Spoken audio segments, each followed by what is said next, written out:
Hello everyone, good evening. Welcome to Glance Academy. दोस्तों, आप लोगों ने मेरे साथ ढे आईएएस के टेस्ट सीरीज कंप्लीट किए जो आपके यूपीपीसीएस प्रीलिम्स 2024 के लिए थे और टोटल हम लोगों ने लगभग 20 टेस्ट कंप्लीट किए थे। और इसके साथ मैंने यूपीपीसीएस मेंस जो पेपर होता था 2012 से 17 का ऑब्जेक्टिव पेपर, मैं उसको भी करा रहा हूँ। अभी एक ही पेपर कंप्लीट हो पाया था। साथ ही साथ उसके टोटल 5 साल के पेपर कराने मुझे, जो आपके अगले एक हफ्ते में अल्टरनेट डे पे कंप्लीट हो जाएंगे। लेकिन आप लोगों के बीच से बहुत सारी डिमांड आ रही थी, बहुत सारे कमेंट आ रहे थे कि सर यूथ पब्लिकेशन के जो मॉडल प्रैक्टिस पेपर आए हुए हैं 10 कम से कम, उनको कंप्लीट करा दीजिए क्योंकि वो काफ़ी अच्छे हैं।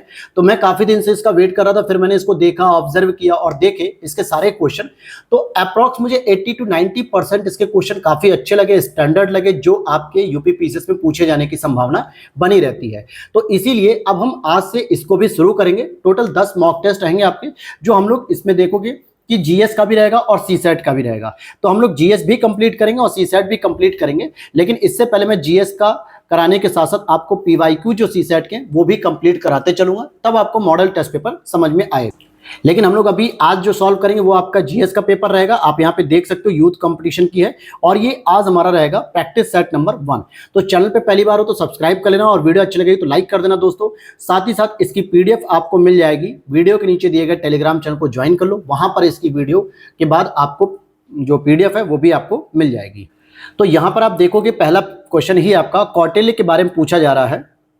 तो यहाँ पर मैं थोड़ा सा पीडीएफ को जूम कर लूँ क्योंकि बहुत सारे लोगों की कमेंट आती है कि सर थोड़ा सा पीडीएफ को जूम कर दीजिए, जिससे क्या होगा एक बार में एक ही प्रश्न दिखे लेकिन वो प्रॉपर दिख जाए। तो मैं जरूर आप लोगों की जो कमेंट्स आती है उस पर मैं फॉलो भी करता हूँ।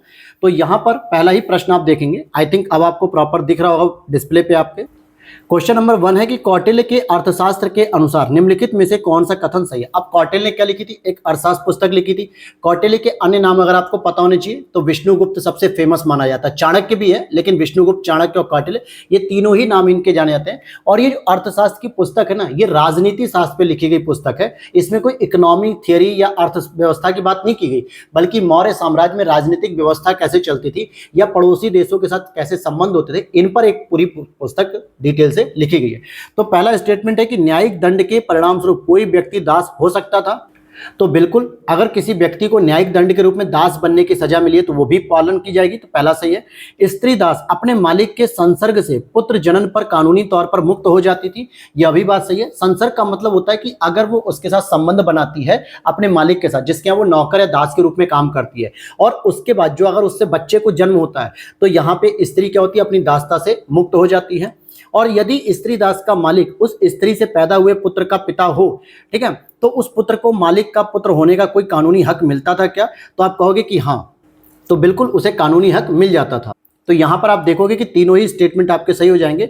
डी इसका सही उत्तर हो जाएगा कि भाई पहला भी सही है, दूसरा भी सही है, तीसरा भी सही है। हालांकि कौटिल्य ने अपने अर्थशास्त्र में 9 प्रकार के दासों की बात की गई, जिसमें आप कह सकते हो कि उदर दास हो गए, गृह दास हो गए, क्रीत हो गए, दंड प्रणीत हो गए, ये अलग अलग पैटर्न होते थे। तो दास प्रथा के बारे में कौटिल्य ने ये सारी बातें कही और जिसमें 9 प्रकार के दासों की बात किया है। अगला प्रश्न है आपका, उम्मीद है कि शायद अब आपको पूरा डिस्प्ले पे प्रॉपर क्वेश्चन दिख रहा होगा। अगर दिख रहा हो अच्छे से तो प्लीज कमेंट करके जरूर बताना दोस्तों। और अगर ज्यादा बड़ा दिख रहा है तो मैं छोटा भी कर दूंगा, यानी कि दोनों पेपर आपके साथ डिस्प्ले पे शो करेंगे, दोनों तरफ के क्वेश्चन। बस देखने में इंटरेस्टिंग लगना चाहिए कि ताकि आप बोर ना हो जाओ। निम्नलिखित में से कौन सा युग में सुमेलित नहीं है? तो यहां हम देखेंगे नासिक की अगर हम बात करेंगे तो ये जो नासिक अभिलेख है दोस्तों, ये पूरी तरीके से गौतमीपुत्र सातकर्णी का है। आगे देख लेते हैं हाथी गुम्फा अभिलेख उड़ीसा में, जो कि खारवेल शासक का है। भीतरी जो आपका अभिलेख है ये पुलकेशिन द्वितीय का नहीं है, बल्कि भीतरी जो अभिलेख आपको देखने को मिलेगा ये स्कंदगुप्त का देखने को मिलता है। किसका? स्कंदगुप्त का। और ये आपके यूपी में स्थित है। कहां पे? गाजीपुर में स्थित है। भीतरी अभिलेख जो है गाजीपुर का है, स्कंदगुप्त का। तो ये तीसरा वाला गलत हो गया। जबकि गिरनार की बात करोगे तो एक शख्स शासक था रुद्रदामन प्रथम, जो कि जूनागढ़ अभिलेख के नाम से भी जाना जाता है, गिरनार अभिलेख को, इससे संबंधित है। अगर आप पुलकेशिन द्वितीय के अभिलेख की बात करोगे तो यहाँ पे जो आपको अतिरिक्त जानकारी होनी चाहिए वो हो जाएगा एहोल अभिलेख। और इसी में अच्छा, एहोल अभिलेख के जो रचयिता थे पहले वो जान लो, रवि कीर्ति इनका नाम था। और इसी अभिलेख में जानकारी मिलती है कि इसने उत्तर भारत की तरफ युद्ध करने के लिए, अपना साम्राज्य विस्तार करने के हर्षवर्धन से लड़ाई भी की थी। और हर्षवर्धन भी दक्षिणी साम्राज्य की ओर बढ़ रहा था। तो इनके बीच में एहोल अभिलेख में जानकारी है कि पुलकेशिन द्वितीय और हर्षवर्धन के बीच युद्ध देखने को मिलता है। तो यहां पर जो आपने मेरे साथ 20 टेस्ट को कंप्लीट किया है ना, वहां पे जितनी भी मैंने एक्स्ट्रा चीजों को बताया, नॉलेज आपने जो है कि गेन की या आपने पूरी प्रैक्टिस की अच्छे से, उनको लिख के तरीके से जैसा मैंने बताया था, तो आप आज के पेपर में देखोगे कि काफी आपको चीजें रिपीटेड मिलेंगी और काफी अच्छे से आपका रिवीजन भी हो जाएगा। जब तक एग्जाम जो है कि आपका नहीं हो जाता 27 अक्टूबर तक, तब तक आपको डेली टेस्ट पेपर करते रहना चाहिए। चाहे भले पुराने ही पेपर करो, नए पेपर ना भी करो, लेकिन टेस्ट पेपर डेली करिए, प्रैक्टिस करते रहना चाहिए। और अगर आपको लगता है कि सर मेरे टेस्ट पेपर पूरे कंप्लीट हो गए, तैयार हो गए अच्छे से, तो नए नए प्रैक्टिस पेपर करिए, ताकि नए तरीके से आपको अगर 2-4 फैक्ट भी याद हो जाए ना पूरे पेपर में, और उन 2-4 में से अगर एक भी क्वेश्चन अगर आ गया आपके एग्जाम में, तो आपका टेस्ट पेपर देखना सफल हो जाएगा। और इसी उम्मीद से मैं आपको करा भी रहा हूं। नेक्स्ट देखते हैं, निम्नलिखित में से कौन से सही सुमेलित नहीं है। तो यहां पर आपको देखना, हड़प्पा की खोज किसने की थी, इसके बारे में पूछ रहा है, तो दयाराम साहनी जी ने की थी। और सबसे पहले इसमें हड़प्पा स्थल ही खोजा गया था, इसीलिए सिंधु घाटी सभ्यता को हम हड़प्पा सभ्यता भी कहते हैं। सिंधु घाटी क्यों कहते हैं, क्योंकि सिंधु नदी के आसपास के क्षेत्रों में ये विस्तारित हुई थी, विकसित हुई थी यह सभ्यता, इसलिए इसको सिंधु घाटी सभ्यता भी कह देते हैं। लोथल की बात करेंगे तो ये आपके SR राव ने इसकी खोज की थी, यह भी सही है। और लोथल आपके भगवा नदी के तट पे गुजरात में स्थित है। सुरकोटदा की बात करेंगे तो JP जोशी ने जो है कि इसकी खोज की। लेकिन धौलावीरा का बात करेंगे, धौलावीरा जो कि गुजरात के अंतर्गत आता है, परंतु दोस्तों इसकी जो खोज हुई थी वो BK थापर ने नहीं की थी, बल्कि किसने की थी, JP जोशी साहब ने की थी, इन्होंने ही की थी। कहने का मतलब हो गया सुरकोटदा और धौलावीरा, इन दोनों की खोज ही JP जोशी साहब ने की थी। तो ये बात समझ में आ गई। चलिए आगे देख लेते हैं हम लोग। यहां पे नेक्स्ट है आपका मिलान करने के लिए कि कुछ वैदिक नदियां हैं और उनके आधुनिक नाम। जैसे कि वैदिक कालीन सभ्यता में बहुत सारी नदियों को अलग अलग नामों से जानते थे, तो आज उसे हम किस नाम से जानते हैं, इसको आपको मिलान करना है। जैसे अगर आप कुभा नदी की बात करोगे तो कुभा आपकी अब काबुल नदी के नाम से जानी जाती है। परुष्णी नदी की बात करोगे तो परुष्णी आपकी रावी नदी के नाम से जानी जाती है। सदानीरा दोस्तों गंडक को कहा जाता है, आज भी ये शब्द यूज किया जाता है। और सतुद्री आपको सतलज के लिए कहा जाता है। तो इस तरीके से इनके वर्तमान के नाम हो गए हैं।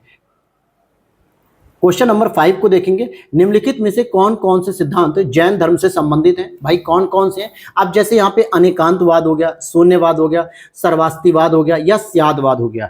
तो अगर आप इसका उत्तर देखना चाहोगे तो इसका हो जाएगा आपका केवल 1 और 4, यानी अनेकांतवाद जो है ये जैन धर्म से संबंधित होता है, और एक स्यादवाद होता है जिसमें होता है ना कि हो भी सकता है, नहीं भी हो सकता है या नहीं है, इसके बारे में बात की जाती है। जबकि अगर आप देखोगे शून्यवाद और सर्वास्तिवाद ये दोनों ही आपके बौद्ध धर्म से संबंधित है। ये भी ध्यान रखना कि अगर मान लो जैन धर्म का ना पूछ के बौद्ध धर्म का पूछ ले तो आपको शून्यवाद और सर्वास्तिवाद आपको बताना होगा।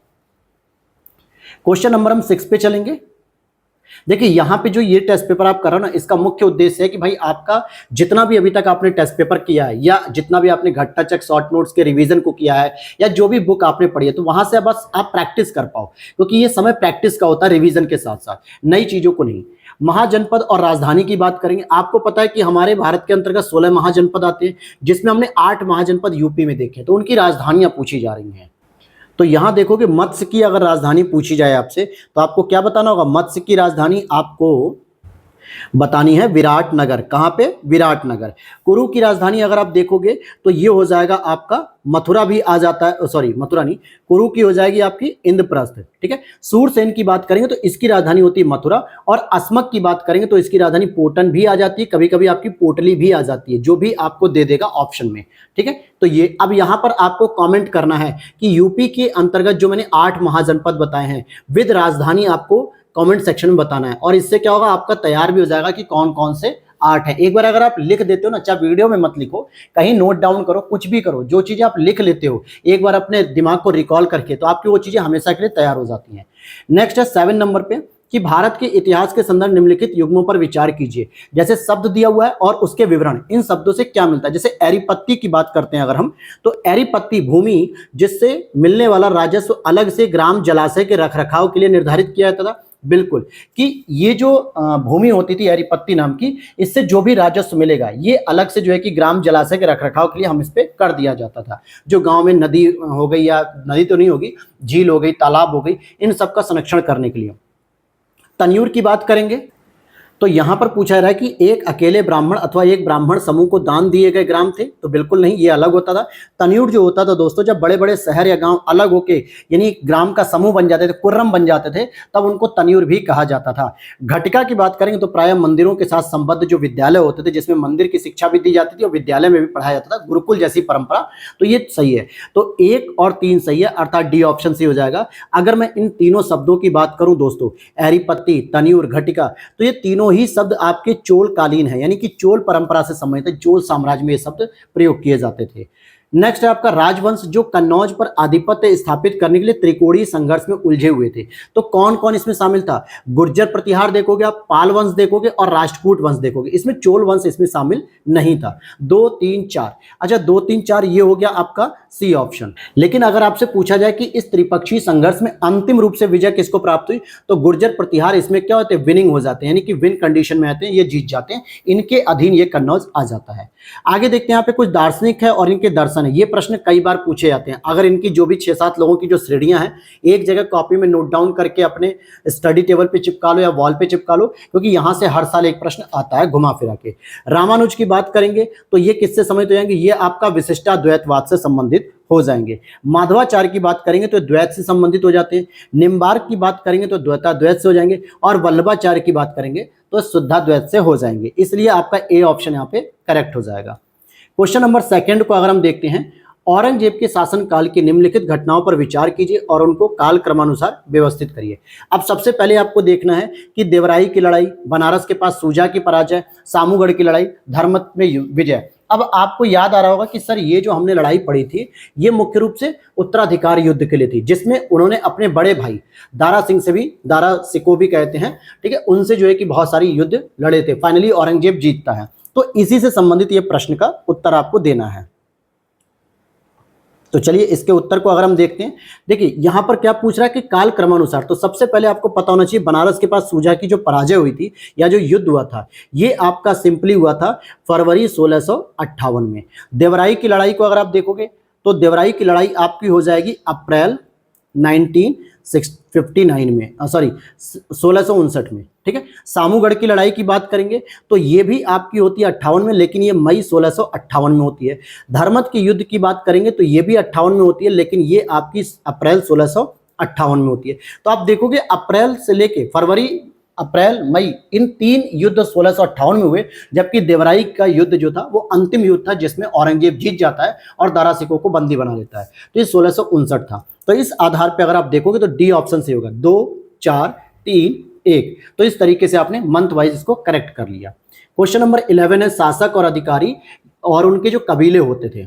कबीले का मतलब एक तरीके से अपने वंशज मान लेते हैं। जैसे इल्तुतमिश की बात करेंगे तो ये शमसी से रिलेटेड थे। किससे थे?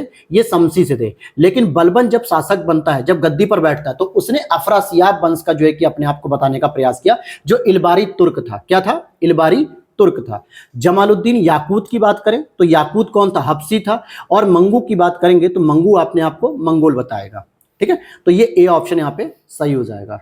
नेक्स्ट है, विजयनगर पर शासन करने वाले वंशों में सही क्रम क्या होना चाहिए। आपको ये पता है कि भाई हरिहर बुक्का ने स्थापना की, अच्युत देव राय रहते हैं, देवराज द्वितीय रहते हैं, नूनिज रहते हैं, कृष्ण देव रहते हैं। शासक पता है, उनके समय कौन विदेशी यात्री आते हैं ये भी पता होता है, लेकिन आपको वंश के बारे में भी जानकारी होनी चाहिए। अगर मैं बात करूं, विजयनगर साम्राज्य की सबसे पहले स्थापना मोहम्मद बिन तुगलक के कार्यकाल में 1336 में हरिहर और बुक्का नामक 2 भाइयों ने रखी थी, और अपने पिता, जो उनके पिता का नाम था संगम, इन्हीं के नाम पर इन्होंने संगम वंश की स्थापना की थी। तो सबसे पहले आपको संगम वंश देखने को मिलेगा। कॉमन सेंस लगा लो, संगम यहाँ पे है, संगम यहाँ पे है, ठीक है। और समाप्ति इसकी अराविडु वंश से होती है, तो यहाँ पे भी अराविडु, यहाँ पे, यानी बी गलत सी गलत, ए और डी में से कोई एक हो जाएगा। तो अब देखोगे संगम वंश के बाद सालुब वंश आता है, फिर तुलुब वंश आता है, और फिर लास्ट में अराविडु वंश आता है।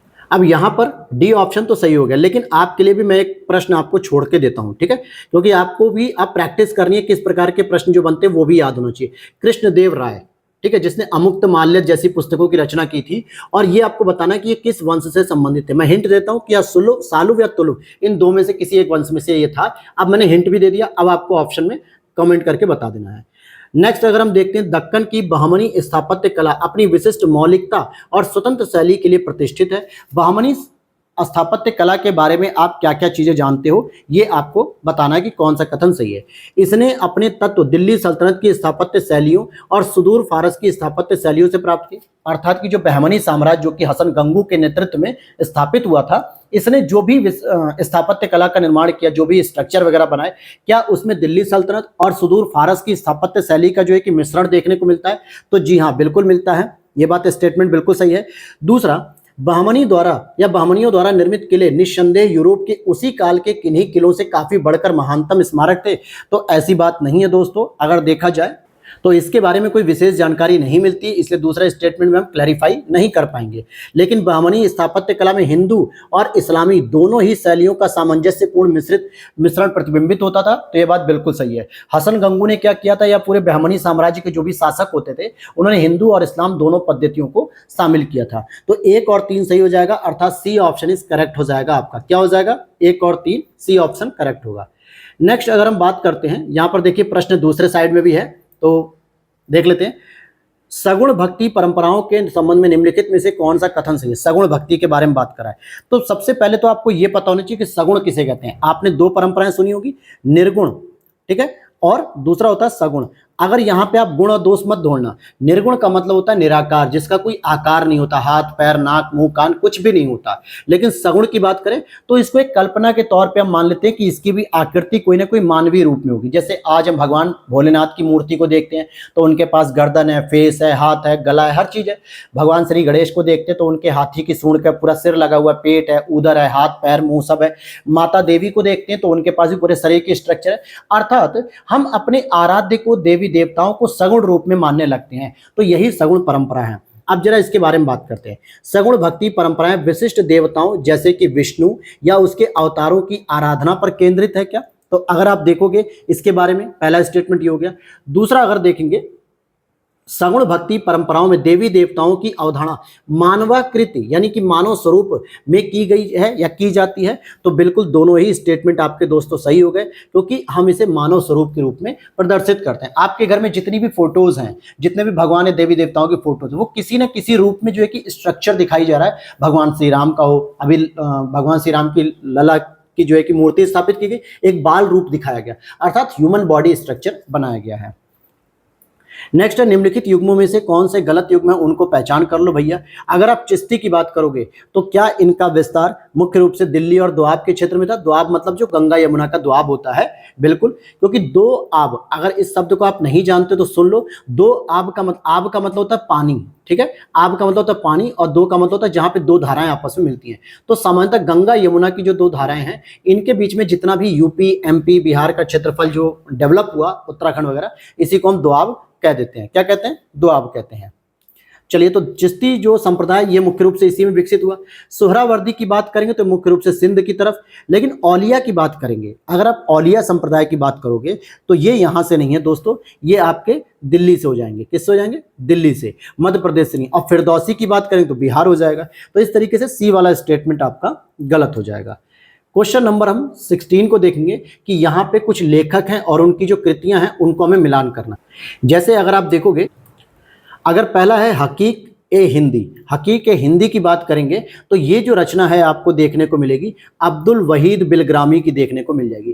तहजीब उल अखलाक की बात करेंगे, तहजीब उल अखलाक या तहजीब उल अखलाक औफी भी इसे कहा जाता है। तो ये समानता मोहम्मद औफी की रचना है। किसकी है? जहरुद्दीन नस्र औफी की रचना मान सकते हो आप इसे।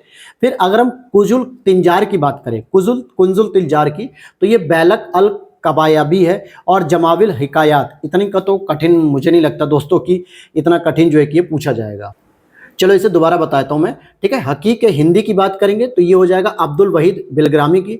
तहजीबुल अखलाक की बात करेंगे तो ये आपका हो जाएगा इब्न मिस्काविया की हो जाएगी। कुंजुल जितार की बात करेंगे तो बैलक अल कबायबी की हो जाएगी। जमाविल हिकायत की बात करें तो जहरुद्दीन नस्र मोहम्मद औफी की हो जाएगी, ठीक है। ये हो गया आपका। अब यहाँ पे हम आगे प्रश्न को देखते हैं। यहाँ पर कुछ व्यक्ति हैं और उनसे संबंधित जो कार्य होते हैं, पद होते हैं, इनको मिलान करिए कि इन्होंने क्या क्या काम किए हैं। अगर आप डी के कर्वे के बारे में जानते हैं, धोधव केशव पंत जिसे हम कहते हैं, धोधव केशव कर्वे की बात करेंगे तो इन्होंने, ये सचिव थे, स्पेशली वीडो री मैरिज एसोसिएशन भी इनसे जुड़ा हुआ है। ये सचिव के पद पे भी रह चुके हैं और वीडो री मैरिज एसोसिएशन के बारे में भी बात करते हैं। इन्होंने खुद जो है कि एक विधवा से ही विवाह किया था और इसके बाद इन्होंने हमेशा रीमैरिज की बात की थी, विडो की, जो विधवा होती है उनके पुनर्विवाह की बात की थी। JED बेथुन ये क्या किए थे, इन्होंने कलकत्ता में कन्या विद्यालय की स्थापना भी की थी। ईश्वरचंद विद्यासागर की बात करेंगे तो ये कलकत्ता में संस्कृत कॉलेज के प्राचार्य भी रह चुके थे। और BM मालाबारी जी यानी बहराम जी मालाबारी जो बाल विवाह के विरुद्ध संघर्ष में लगे हुए थे कि कभी भी महिलाओं का या बच्चों का बाल विवाह नहीं होना चाहिए। तो यहां पर इसका आंसर हो जाएगा आपका 17 का बी हो जाएगा। क्या हो जाएगा, बी ऑप्शन हो जाएगा। आगे देखते हैं 18 नंबर के प्रश्न पे, भारत में पुर्तगालियों के संदर्भ में कौन सा कथन सही है। अगर आप इसकी बात करेंगे तो यहां पर आप देखेंगे कि 16वीं शताब्दी में पूर्वी व्यापार पर उनका एकाधिकार था। बिल्कुल, पुर्तगालियों का जब उन्होंने शुरू में आए थे तो पूर्वी व्यापार पर उन्होंने पूरी तरीके से एकाधिकार रखा था। पूर्वी व्यापार का मतलब भारत का पूर्वी हिस्सा नहीं, बल्कि यूरोप के सापेक्ष में अगर आप देखोगे तो पूरब के जो देश होते हैं, जैसे भारत हो गया, म्यांमार हो गया, पाकिस्तान हो गया या सऊदी अरब वगैरह, इन देशों में सबसे पहले यही व्यापार कर रहा था पूरे एकाधिकार के रूप में। तो ये बात सही है। प्रारंभ में उनका बंबई पर स्वामित्व था। बिल्कुल, शुरू में जो है कि उनको बंबई जो है कि उस पर कंट्रोल था और उनके पास कोचीन, दीव और दमन में व्यापारिक बस्तियां थी। यह भी सही है। मुगलों ने उन्हें किसी भी व्यापारिक छूट से वंचित किया था, तो ऐसा स्टेटमेंट नहीं है दोस्तों कि वंचित किया था। कई जगह उन्होंने क्या किया था, उनको छूट भी दी थी। तो यहाँ पे चौथा स्टेटमेंट गलत हो जाएगा, केवल 1, 2, 3 स्टेटमेंट ही आपके सही हो जाएंगे। आगे देखते हैं क्वेश्चन नंबर आप 19 को देखेंगे। अब यहाँ पर शाह सुजा ने ईस्ट इंडिया कंपनी को 4 सही 1/2, इसका मतलब क्या हो जाएगा दोस्तों, 9/2 हो जाएगा या 4.5 हो जाएगा। ठीक है, इस प्रतिशत के सामान्य सीमा शुल्क से 30 लाख रुपयों के वार्षिक भुगतान के बदले मुक्त कर दिया था। कहने का मतलब क्या है कि शहजादा सुजा ने ईस्ट इंडिया कंपनी को 9/2 या 4.5 आप इसे कह सकते हो कि प्रतिशत के सामान्य सीमा शुल्क से 30 लाख रुपए के वार्षिक भुगतान के बदले मुक्त कर दिया था। सेकंड है, मुर्शिद कुली जफर खान ने कंपनी के दस्तक को आंतरिक व्यापार के लिए प्रयोग में न लाए जाने की व्यवस्था दी थी और ईस्ट इंडिया कंपनी के सेवकों ने भारतीय व्यापारियों को सीमा शुल्क से बचने हेतु दस्तक विक्रय कर दी थी।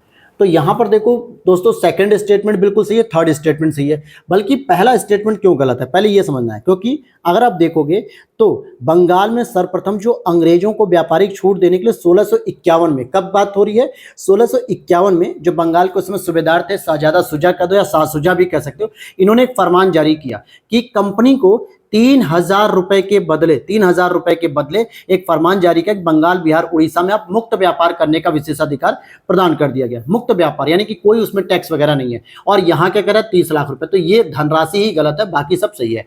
तो यहाँ अगर आप देखोगे कि सेकंड और थर्ड ऑप्शन इज करेक्ट हो जाएगा। आगे देखते हैं क्वेश्चन नंबर हम 20 की बात करेंगे। मराठा और ब्रिटिश के बीच निम्नलिखित संधियों और कन्वेंशनों को कालानुक्रम सबसे पहले व्यवस्थित करना है। पहले आपको संधि जो भी पता हो आप पहले वो क्रम से लगा लो। तो सबसे पहले आपको संधि देखने को मिलेगी 1775 की, कौन सी, सूरत की संधि होती है। दूसरी आपको पुरंदर की संधि देखने को मिलेगी 1776 के बीच में। और तीसरी आपको मिलेगी बड़गांव की संधि जो कि 1779 की, और सालबाई की संधि जो 1782 में हुई थी। 20 वर्षीय क्या था, पहला आंग्ल मराठा जो युद्ध था उस दौरान 1782 में शांति की संधि थी और जिसको 20 साल तक कोई भंग नहीं कर सकता था। तो ये क्रम हो गया। तो भाई 4, 2, 3, 1, तो 4, 2, 3, 1 अर्थात ए ऑप्शन इज करेक्ट हो जाएगा।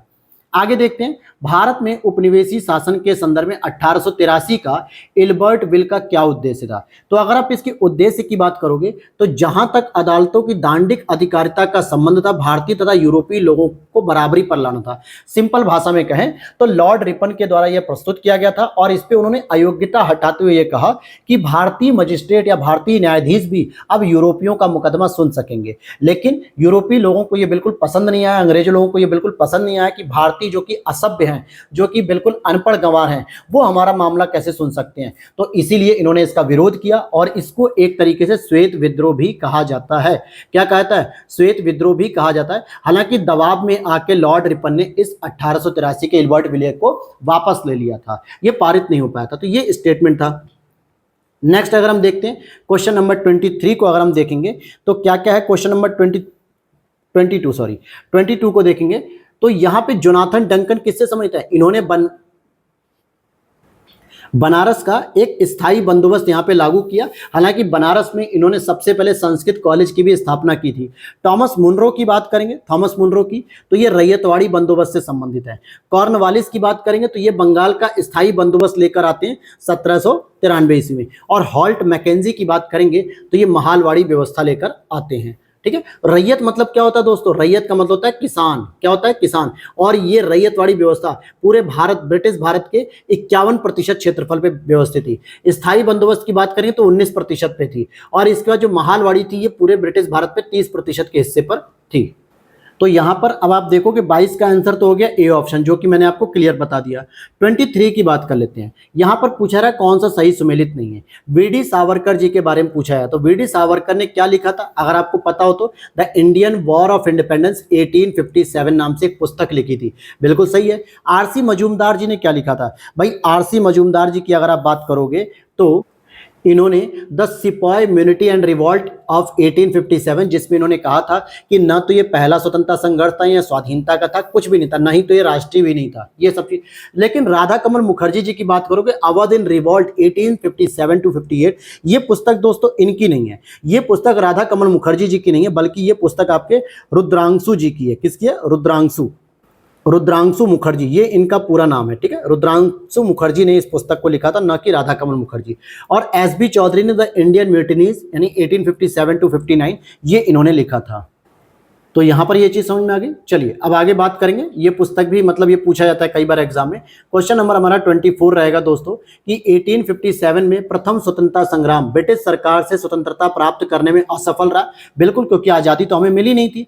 बहादुर शाह जफर के नेतृत्व को जन सहयोग नहीं मिला था और अधिकांश महत्वपूर्ण रियासतों के शासक उनका साथ देने में कतरा गए थे। यह भी बात सही है। तो दोनों ही बातें सही है और स्पष्टीकरण भी सही है। उसके पीछे 2-3 रीजन थे। एक रीजन तो ये था दोस्तों कि मुगलों से जो है कि बहुत अच्छे संबंध नहीं बचे थे, राजपूतों वगैरह के, देसी रियासतों के बहुत अच्छे संबंध नहीं थे, जितने अच्छे संबंध आपके अकबर के समय में थे, शाहजहां के समय में थे। औरंगजेब के समय से राजपूतों संबंध खराब होने लगे धीरे धीरे। एक तो कारण ये था। दूसरा कारण ये था कि जो हमारा नेतृत्व करता है, जो हमारा शासक है, वो ऑलरेडी इतना बूढ़ा हो चुका था कि कोई विशिष्ट निर्णय लेने में जो है कि वो योग्य नहीं रह गया था। तो इन्हीं सब वजहों से रियासतों ने सोचा इसको क्या ही सहयोग करें, बल्कि हम इनकी जगह सत्ता ग्रहण कर लेंगे। तो ये दोनों ही कारण सही है। अब यहाँ पर हम क्वेश्चन नंबर 25 पर चलते हैं।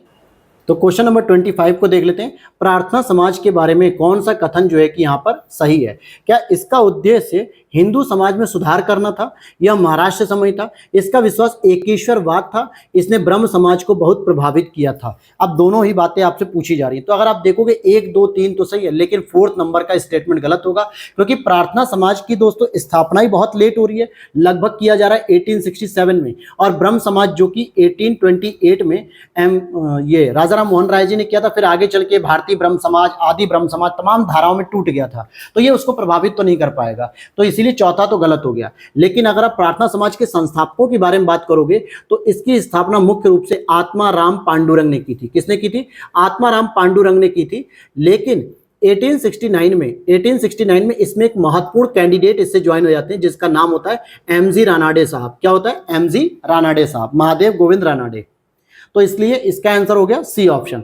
नेक्स्ट देखते हैं 26 की बात करेंगे। यहां पर आपसे कुछ लोकेशन के बारे में पूछा जाएगा कि ब्रह्म समाज की स्थापना कहां की गई है। ऐसे प्रश्न भी आते हैं। ठीक है, ब्रह्म समाज की स्थापना अगर आप देखोगे तो ये हो जाएगा आपका कोलकाता में, यानी कि पश्चिम बंगाल में स्थापित किया गया था।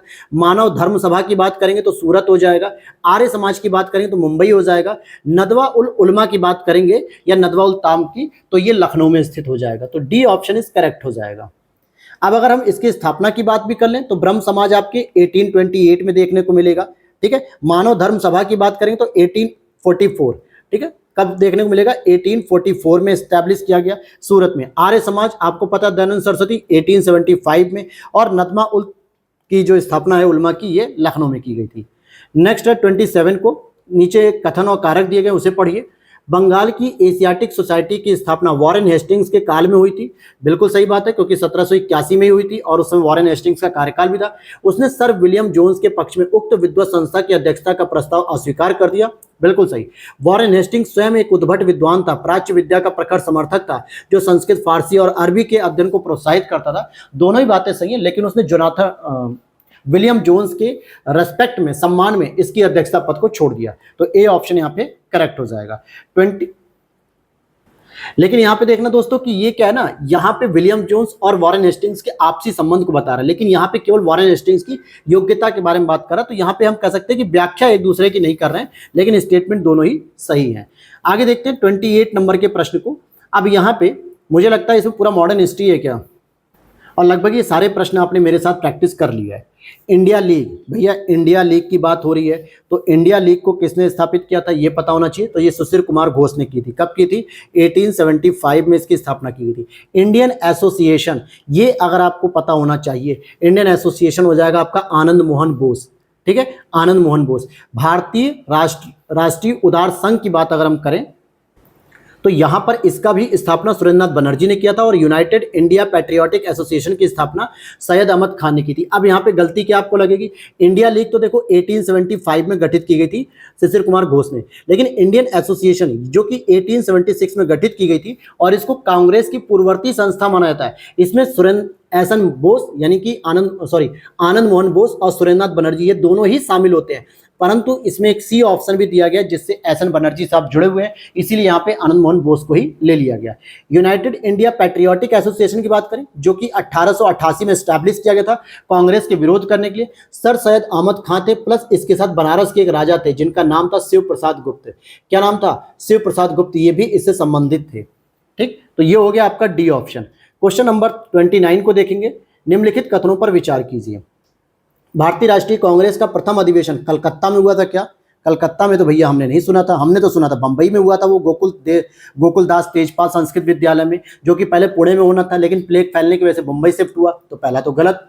भारतीय राष्ट्रीय कांग्रेस का दूसरा अधिवेशन की दादाभाई नौरोजी ने अध्यक्षता की, तो दूसरा अधिवेशन होता कब है? ये आपके होता है 1886 में, क्योंकि 1885 में तो पहला हुआ था, तो दूसरा सही है, क्योंकि 1886 में, और साथ ही साथ उन्होंने 1906 में भी एक अध्यक्षता की थी कांग्रेस की, तो ये भी सही है।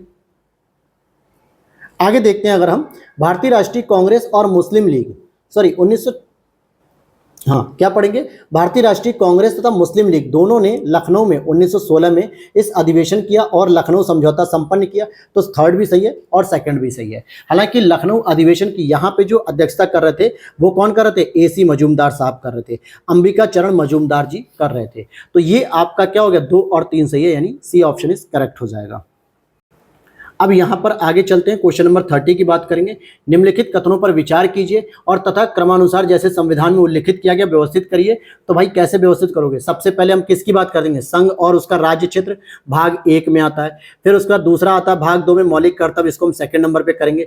फिर तीसरे नंबर पे आएगा मूल अधिकार, और चौथे नंबर पे आता है राज्य के डीपी निर्देशक तत्व, अर्थात यहाँ पे आपका तीसरा नंबर हो गया। और इसके बाद आपको देखने को मिलेगा मौलिक कर्तव्य, जो कि इसमें चौथे नंबर पे आ जाएगा। तो ये क्रम वाइज है, भाग के अकॉर्डिंग है, तो यहां पे हो जाएगा बी ऑप्शन। नेक्स्ट देखते हैं, भारत का महान्यायवादी और भारत का सॉलिसिटर जनरल ही सरकार के एकमात्र अधिकारी हैं जिन्हें भारत की संसद की बैठकों में भाग लेने का अधिकार होता है। कितना सही प्रश्न है, कितना घुमाया हुआ प्रश्न है। आपने ये पढ़ा होगा कि महान्यायवादी को पूरी तरीके से छूट होती है कि वो संसद में बैठ के अपनी बात बोल भी सकता है, हालांकि मतदान में भाग नहीं लेता, लेकिन बैठक में पार्टिसिपेट कर सकता है। परंतु ये कहीं नहीं पढ़ा होगा कि सॉलिसिटर जनरल, जिसको महाधिवक्ता भी कह देते हैं, ये इसमें कभी शामिल नहीं होता है। तो इसलिए पहला गलत हो गया, केवल महान्यायवादी देता तो सही हो जाता। भारत के संविधान के अनुसार भारत का महान्यायवादी अपना त्यागपत्र दे देता है जब वह सरकार जिसने उसको नियुक्त की थी इस्तीफा दे दे। ऐसी बात जरूरी नहीं है, ये कंपलसरी नहीं है, क्योंकि भारत का जो महान्यायवादी होता है उसे राष्ट्रपति नियुक्त करता है, और वो राष्ट्रपति के ही प्रसाद पर्यंत पद धारण करता है। ऐसा कई बार हुआ है कि सरकारें बदल गई लेकिन राष्ट्रपति नहीं बदले, तो राष्ट्रपति नहीं बदले तो उन्होंने क्या किया? अपने विधिक सलाहकार यानी महान्यायवादी को भी पद पे बने रहने दिया, नई सरकार के आ जाने से उनको हटाया नहीं गया। तो ये गलत हो गया दूसरा भी, और संविधान तो ऐसा कोई प्रावधान करता ही नहीं है, तो इसलिए ना तो पहला सही है ना ही दूसरा सही है। अब यहाँ पे देखो सूची दी हुई है, तो चलो देखते हैं क्या है सूची और लिस्ट वगैरह। अच्छा, सरकार के प्रकार हैं और मुख्य विशेषता। अगर संसदीय सरकार की बात की जाए तो इसका क्या सबसे महत्वपूर्ण उद्देश्य होता है, या यूं कहें कि सबसे महत्वपूर्ण विशेषता इसकी क्या होती है? तो यहाँ पर आप देखोगे जो संसदीय सरकार के बारे में बात की जा रही है, तो ये हो जाएगा आपका सामूहिक उत्तरदायित्व। जैसे मंत्रिपरिषद का लोकसभा के प्रति क्या होता है? सामूहिक उत्तरदायित्व होता है लोकसभा के प्रति। अध्यक्षात्मक सरकार में क्या होता है भैया? सरकार का जो शक्तियां होती हैं, लोकसभा मतलब विधायिका, कार्यपालिका, न्यायपालिका, इनमें विभाजन देखने को मिलता है, मतलब शक्तियों का पृथक्करण देखने को मिलता है। संघीय व्यवस्था की बात करेंगे तो यहां पर आपको क्या देखने को मिल रहा है? संघीय व्यवस्था। तो यहां पर आपको शक्तियों का विभाजन देखने को मिलेगा, जो आपके किसमें किसमें देखने को मिलेगा, संघ और राज्यों के मध्य। और एकात्मक व्यवस्था दोस्तों यहां पे हो जाएगा आपका शक्तियों का विकेंद्रीकरण। ऐसा लगेगा कि सारी की सारी शक्तियां एक सरकार में निहित की जा रही हो, इसी को कहा जाता है एकात्मक व्यवस्था। तो ये हो जाएगा आपका बी ऑप्शन। क्वेश्चन नंबर 32 को हम देखते हैं। यहाँ पर 32 क्या कह रहा है, भारत एक संघात्मक राज्य है जिसमें एकात्मकता के सशक्त तत्व हैं। कह सकते हो कि हाँ भाई ये बातें तो सही की जा रही हैं, क्योंकि आप देखो आपातकाल है, एकीकृत न्यायपालिका है, और आपकी नागरिकता है, भारत की नागरिकता है, ठीक है। तो बहुत जगह ऐसा देखने को मिलेगा एकात्मकता के प्रावधान है। भारत एक संसदीय लोकतंत्र भी है, बिल्कुल हमारे यहाँ संसद की भूमिका भी महत्वपूर्ण होती है, हम उसी के प्रति रेस्पॉन्सिबल होती है पूरी सरकार। तो दोनों बातें सही है, लेकिन ये व्याख्या सही नहीं करी, क्योंकि एक तरफ संसदीय लोकतंत्र की बात हो रही है, एक तरफ एकात्मकता की। नेक्स्ट है आपका यहाँ पे सूची फर्स्ट और सूची सेकंड दी गई, जिसको हमने मिलान करना है। तो हम देख लेते हैं, विधि के समक्ष समानता और विधि का समान संरक्षण। तो जब इक्वलिटी बिफोर लॉ की बात आती है तो ये आपका इंग्लैंड हो जाएगा, और जबकि प्रोटेक्शन आता है यानी कि विधि का समान संरक्षण तो ये यूएसए हो जाएगा। विधि द्वारा स्थापित प्रक्रिया जापान से। शैक्षणिक संस्थाओं के लिए राज्य द्वारा जो अनुदान लिया जाता है, ठीक है, ये आयरलैंड के प्रावधान से संबंधित होगा। ये बड़ा नया तरीके का आपका देखोगे कि शैक्षणिक संस्थाओं के लिए अनुदान की बात की गई, जबकि इससे पहले आपने शायद ही कहीं पढ़ा होगा इस तरीके के प्रश्न को। चलो तो ये भी हो गया आपका बी ऑप्शन करेक्ट। नेक्स्ट हम देखते हैं यहाँ पे कौन सा सही सुमेलित नहीं है। तो मूल कर्तव्य भाग 4 ए में सही है। राज्य की बात करेंगे भाग 6 में। भारत का न्यायवादी भैया ये क्यों जाएगा भाई, ये 13 में क्यों जाएगा, ये 13 में नहीं है। भारत का महान्यायवादी संघ के अंतर्गत आएगा, यानी कि भाग 5 में ही आ जाएगा ये।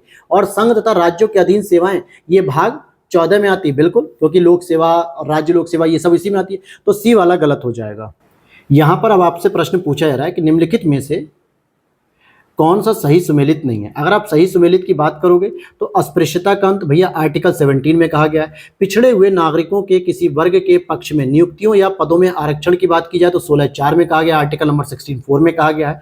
आगे देखते हैं यहाँ पे धर्म, मूल, वंश, जाति, लिंग आदि जन्म स्थान के आधार पर विभेद का प्रतिषेध की अगर हम बात करें तो ये तो दोस्तों आर्टिकल 15 में कहा गया ना, आर्टिकल 18 में थोड़े। आर्टिकल 18 में तो उपाधियों के अंत की बात की जाती है, तो ये गलत हो गया। मूल अधिकारों से असंगत या उनका अल्पीकरण करने वाली विधियों को शून्य घोषित किया जा सकता सुप्रीम कोर्ट, हाई कोर्ट के द्वारा, तो ये अनुच्छेद 13 में आता है। तो ये बातें सही है, केवल सी वाला गलत था यहाँ पे। क्वेश्चन नंबर नेक्स्ट हम लोग देखते हैं, यहाँ पे मिलान करना है। अनुच्छेद 15 की बात करेंगे तो भेदभाव की मनाही, अनुच्छेद 20 की बात करेंगे तो ये आपको बंदी के विरुद्ध सुरक्षा, अनुच्छेद 25 की बात करेंगे तो धर्म की स्वतंत्रता, अनुच्छेद 32 की बात करेंगे संवैधानिक उपचार की बात करते हैं यहाँ पे। आर्टिकल क्वेश्चन नंबर 38 की बात करेंगे। यहाँ पे कुछ अनुच्छेद दिए गए और उनके सामने जो जो प्रावधान हो सकते हैं मिलान करने हैं। जैसे आर्टिकल नंबर 215 ये आपको हाई कोर्ट को क्या करता है, एक रिकॉर्ड न्यायालय के तौर पर प्रस्तुत करता है। जैसे आर्टिकल नंबर 129 क्या करता है, अभिलेख न्यायालय या रिकॉर्ड न्यायालय सुप्रीम कोर्ट को कहता है। वैसे ठीक हाई कोर्ट के लिए ये वर्ड हो जाएगा कि हाई कोर्ट एक अभिलेख न्यायालय होता है, रिकॉर्ड न्यायालय। आर्टिकल 222 की अगर हम बात कर ले तो भाई आर्टिकल 222 कहता है कि किसी न्यायाधीश का एक उच्च न्यायालय से दूसरे न्यायालय में ट्रांसफर करने की जो शक्ति होती है ये संबंधित हो गया। 226 में क्या होता है कि हाई कोर्ट को भी रिट दायर करने की, मतलब रिट निकालने की कोई ना कोई शक्ति प्राप्त होती है, जैसे कि बंदी प्रत्यक्षीकरण या फिर प्रतिषेध, परमादेश, इससे समझ। और आर्टिकल 227 क्या करता है, सभी न्यायालयों के अधीक्षण की शक्ति होती है। कहने का मतलब होता है जितने भी डिस्ट्रिक्ट कोर्ट होते हैं, लोअर कोर्ट होते हैं, उनके अधीक्षण करने की शक्ति हाई कोर्ट के पास होती है। तो ये सही मिलान मैंने कर दिया आपका, और इसका सही आंसर हो जाएगा ए वाला ऑप्शन। क्वेश्चन नंबर 39, यहां पे भी भारत के संविधान के कुछ प्रावधान हैं और उनके मिलान करने हैं। तो अब जरा देख लेते हैं। अब देखो यहां पे क्या कुछ स्टेटमेंट उधर लिखे होंगे दूसरे साइड में और कुछ स्टेटमेंट यहां पे, तो हम डायरेक्ट स्टेटमेंट पढ़ेंगे और आर्टिकल उसके सामने लिख देंगे।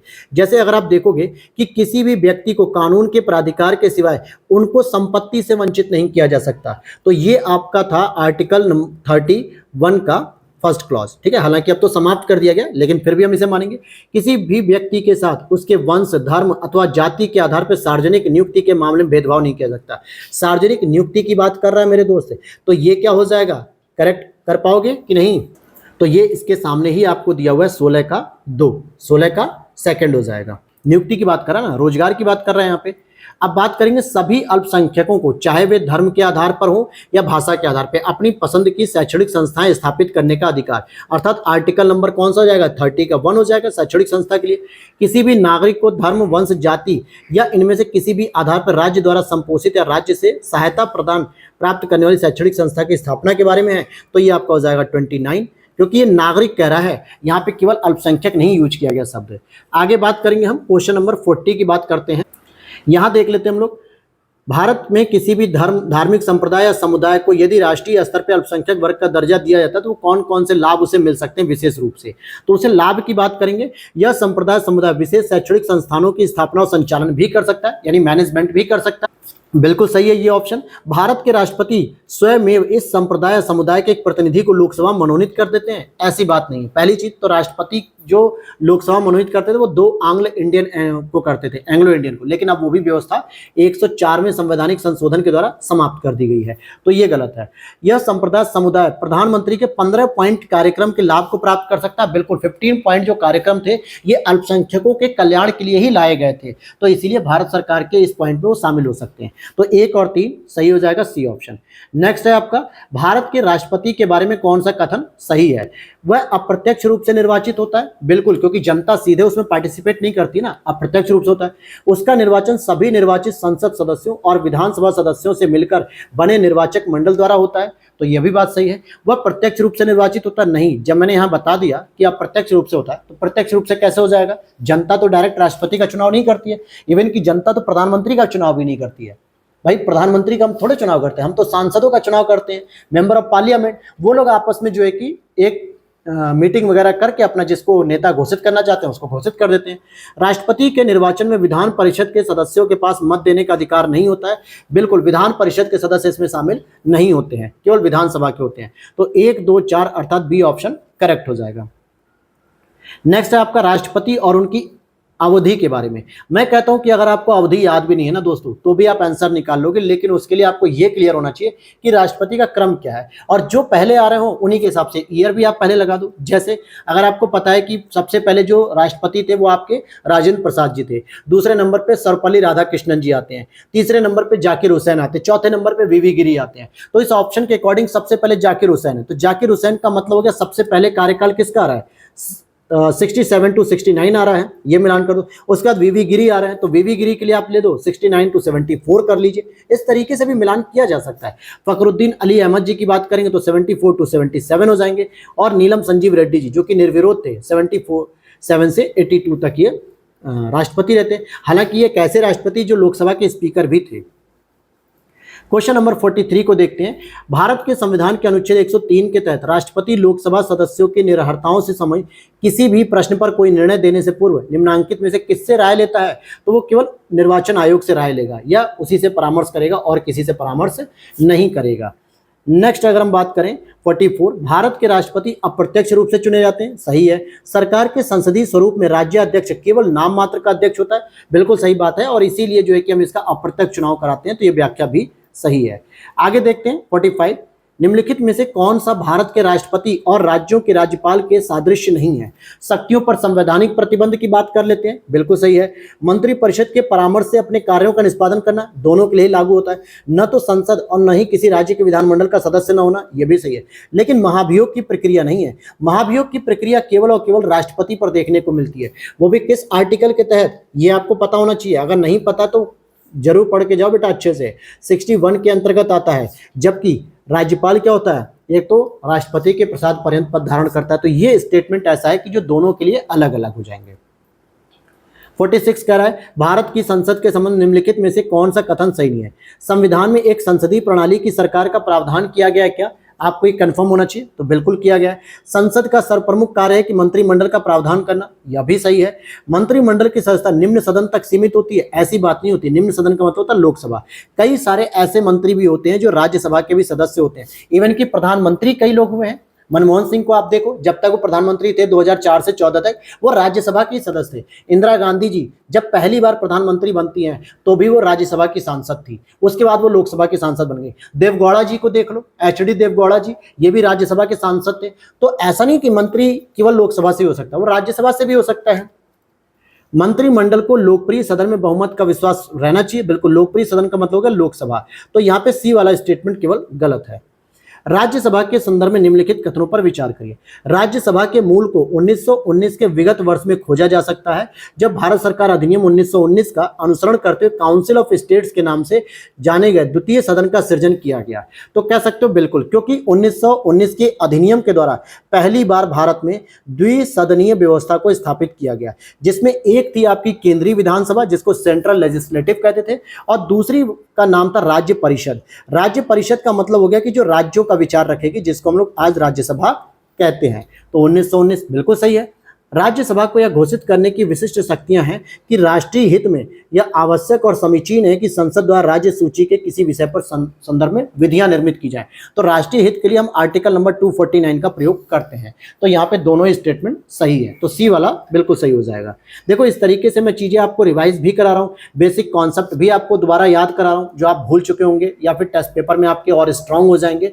तो ये चीजें अच्छी हैं आपके लिए। तो मैं चाहूंगा कि आप लगातार जो है कि इसका क्लास करते रहना। टेस्ट पेपर में पूरे करा दूंगा 10 प्रैक्टिस सेट, बिल्कुल आपकी प्रैक्टिस रुकनी नहीं चाहिए।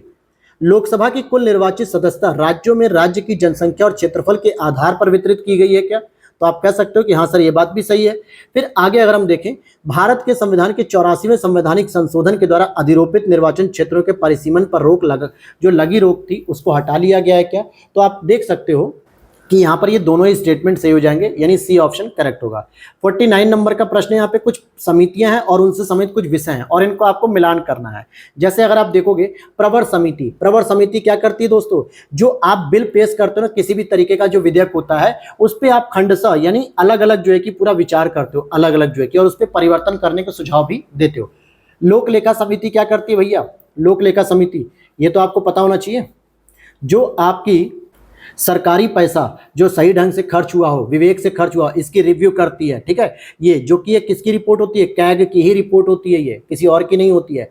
फिर उसके बाद कार्य सलाहकार समिति की बात करेंगे अगर हम, तो ये विभिन्न विषयों पर चर्चा के लिए जो अलग अलग समय का विनिधान करती है, इससे सम्मिलित होगी। प्राक्कलन समिति जो कि बजट में विभागीय व्यय की जांच करती है। ठीक है, विभागीय व्यय की जांच करती है। 50 नंबर पे देखेंगे, कोई व्यक्ति जब तक उसने 30 वर्ष की आयु पूरी न की हो राज्यपाल के रूप में नियुक्त होने का पात्र नहीं है। तो मुझे बताओ, क्या राज्यपाल के लिए 30 वर्ष की आयु है क्या? पहले तो मुझे ये कंफर्म करो। तो यहीं पे आप गलत हो जाओगे, क्योंकि आर्टिकल नंबर 157 में उसकी योग्यता के बारे में कहा गया कि वो कम से कम 35 वर्ष की आयु पूरी कर चुका हो। 35 वर्ष के लिए 3 कैंडिडेट आते हैं। कौन? एक तो आपके प्रेसिडेंट आ जाएंगे, एक आपके वाइस प्रेसिडेंट आ जाएंगे, और तीसरे आपके गवर्नर यानी कि राज्यपाल आते हैं। ये 3 लोग ऐसे कैंडिडेट हैं जिनको 35 वर्ष की आयु पूरी करनी होती है। तो पहला स्टेटमेंट तो भैया ऐसे ही आपका गलत हो गया।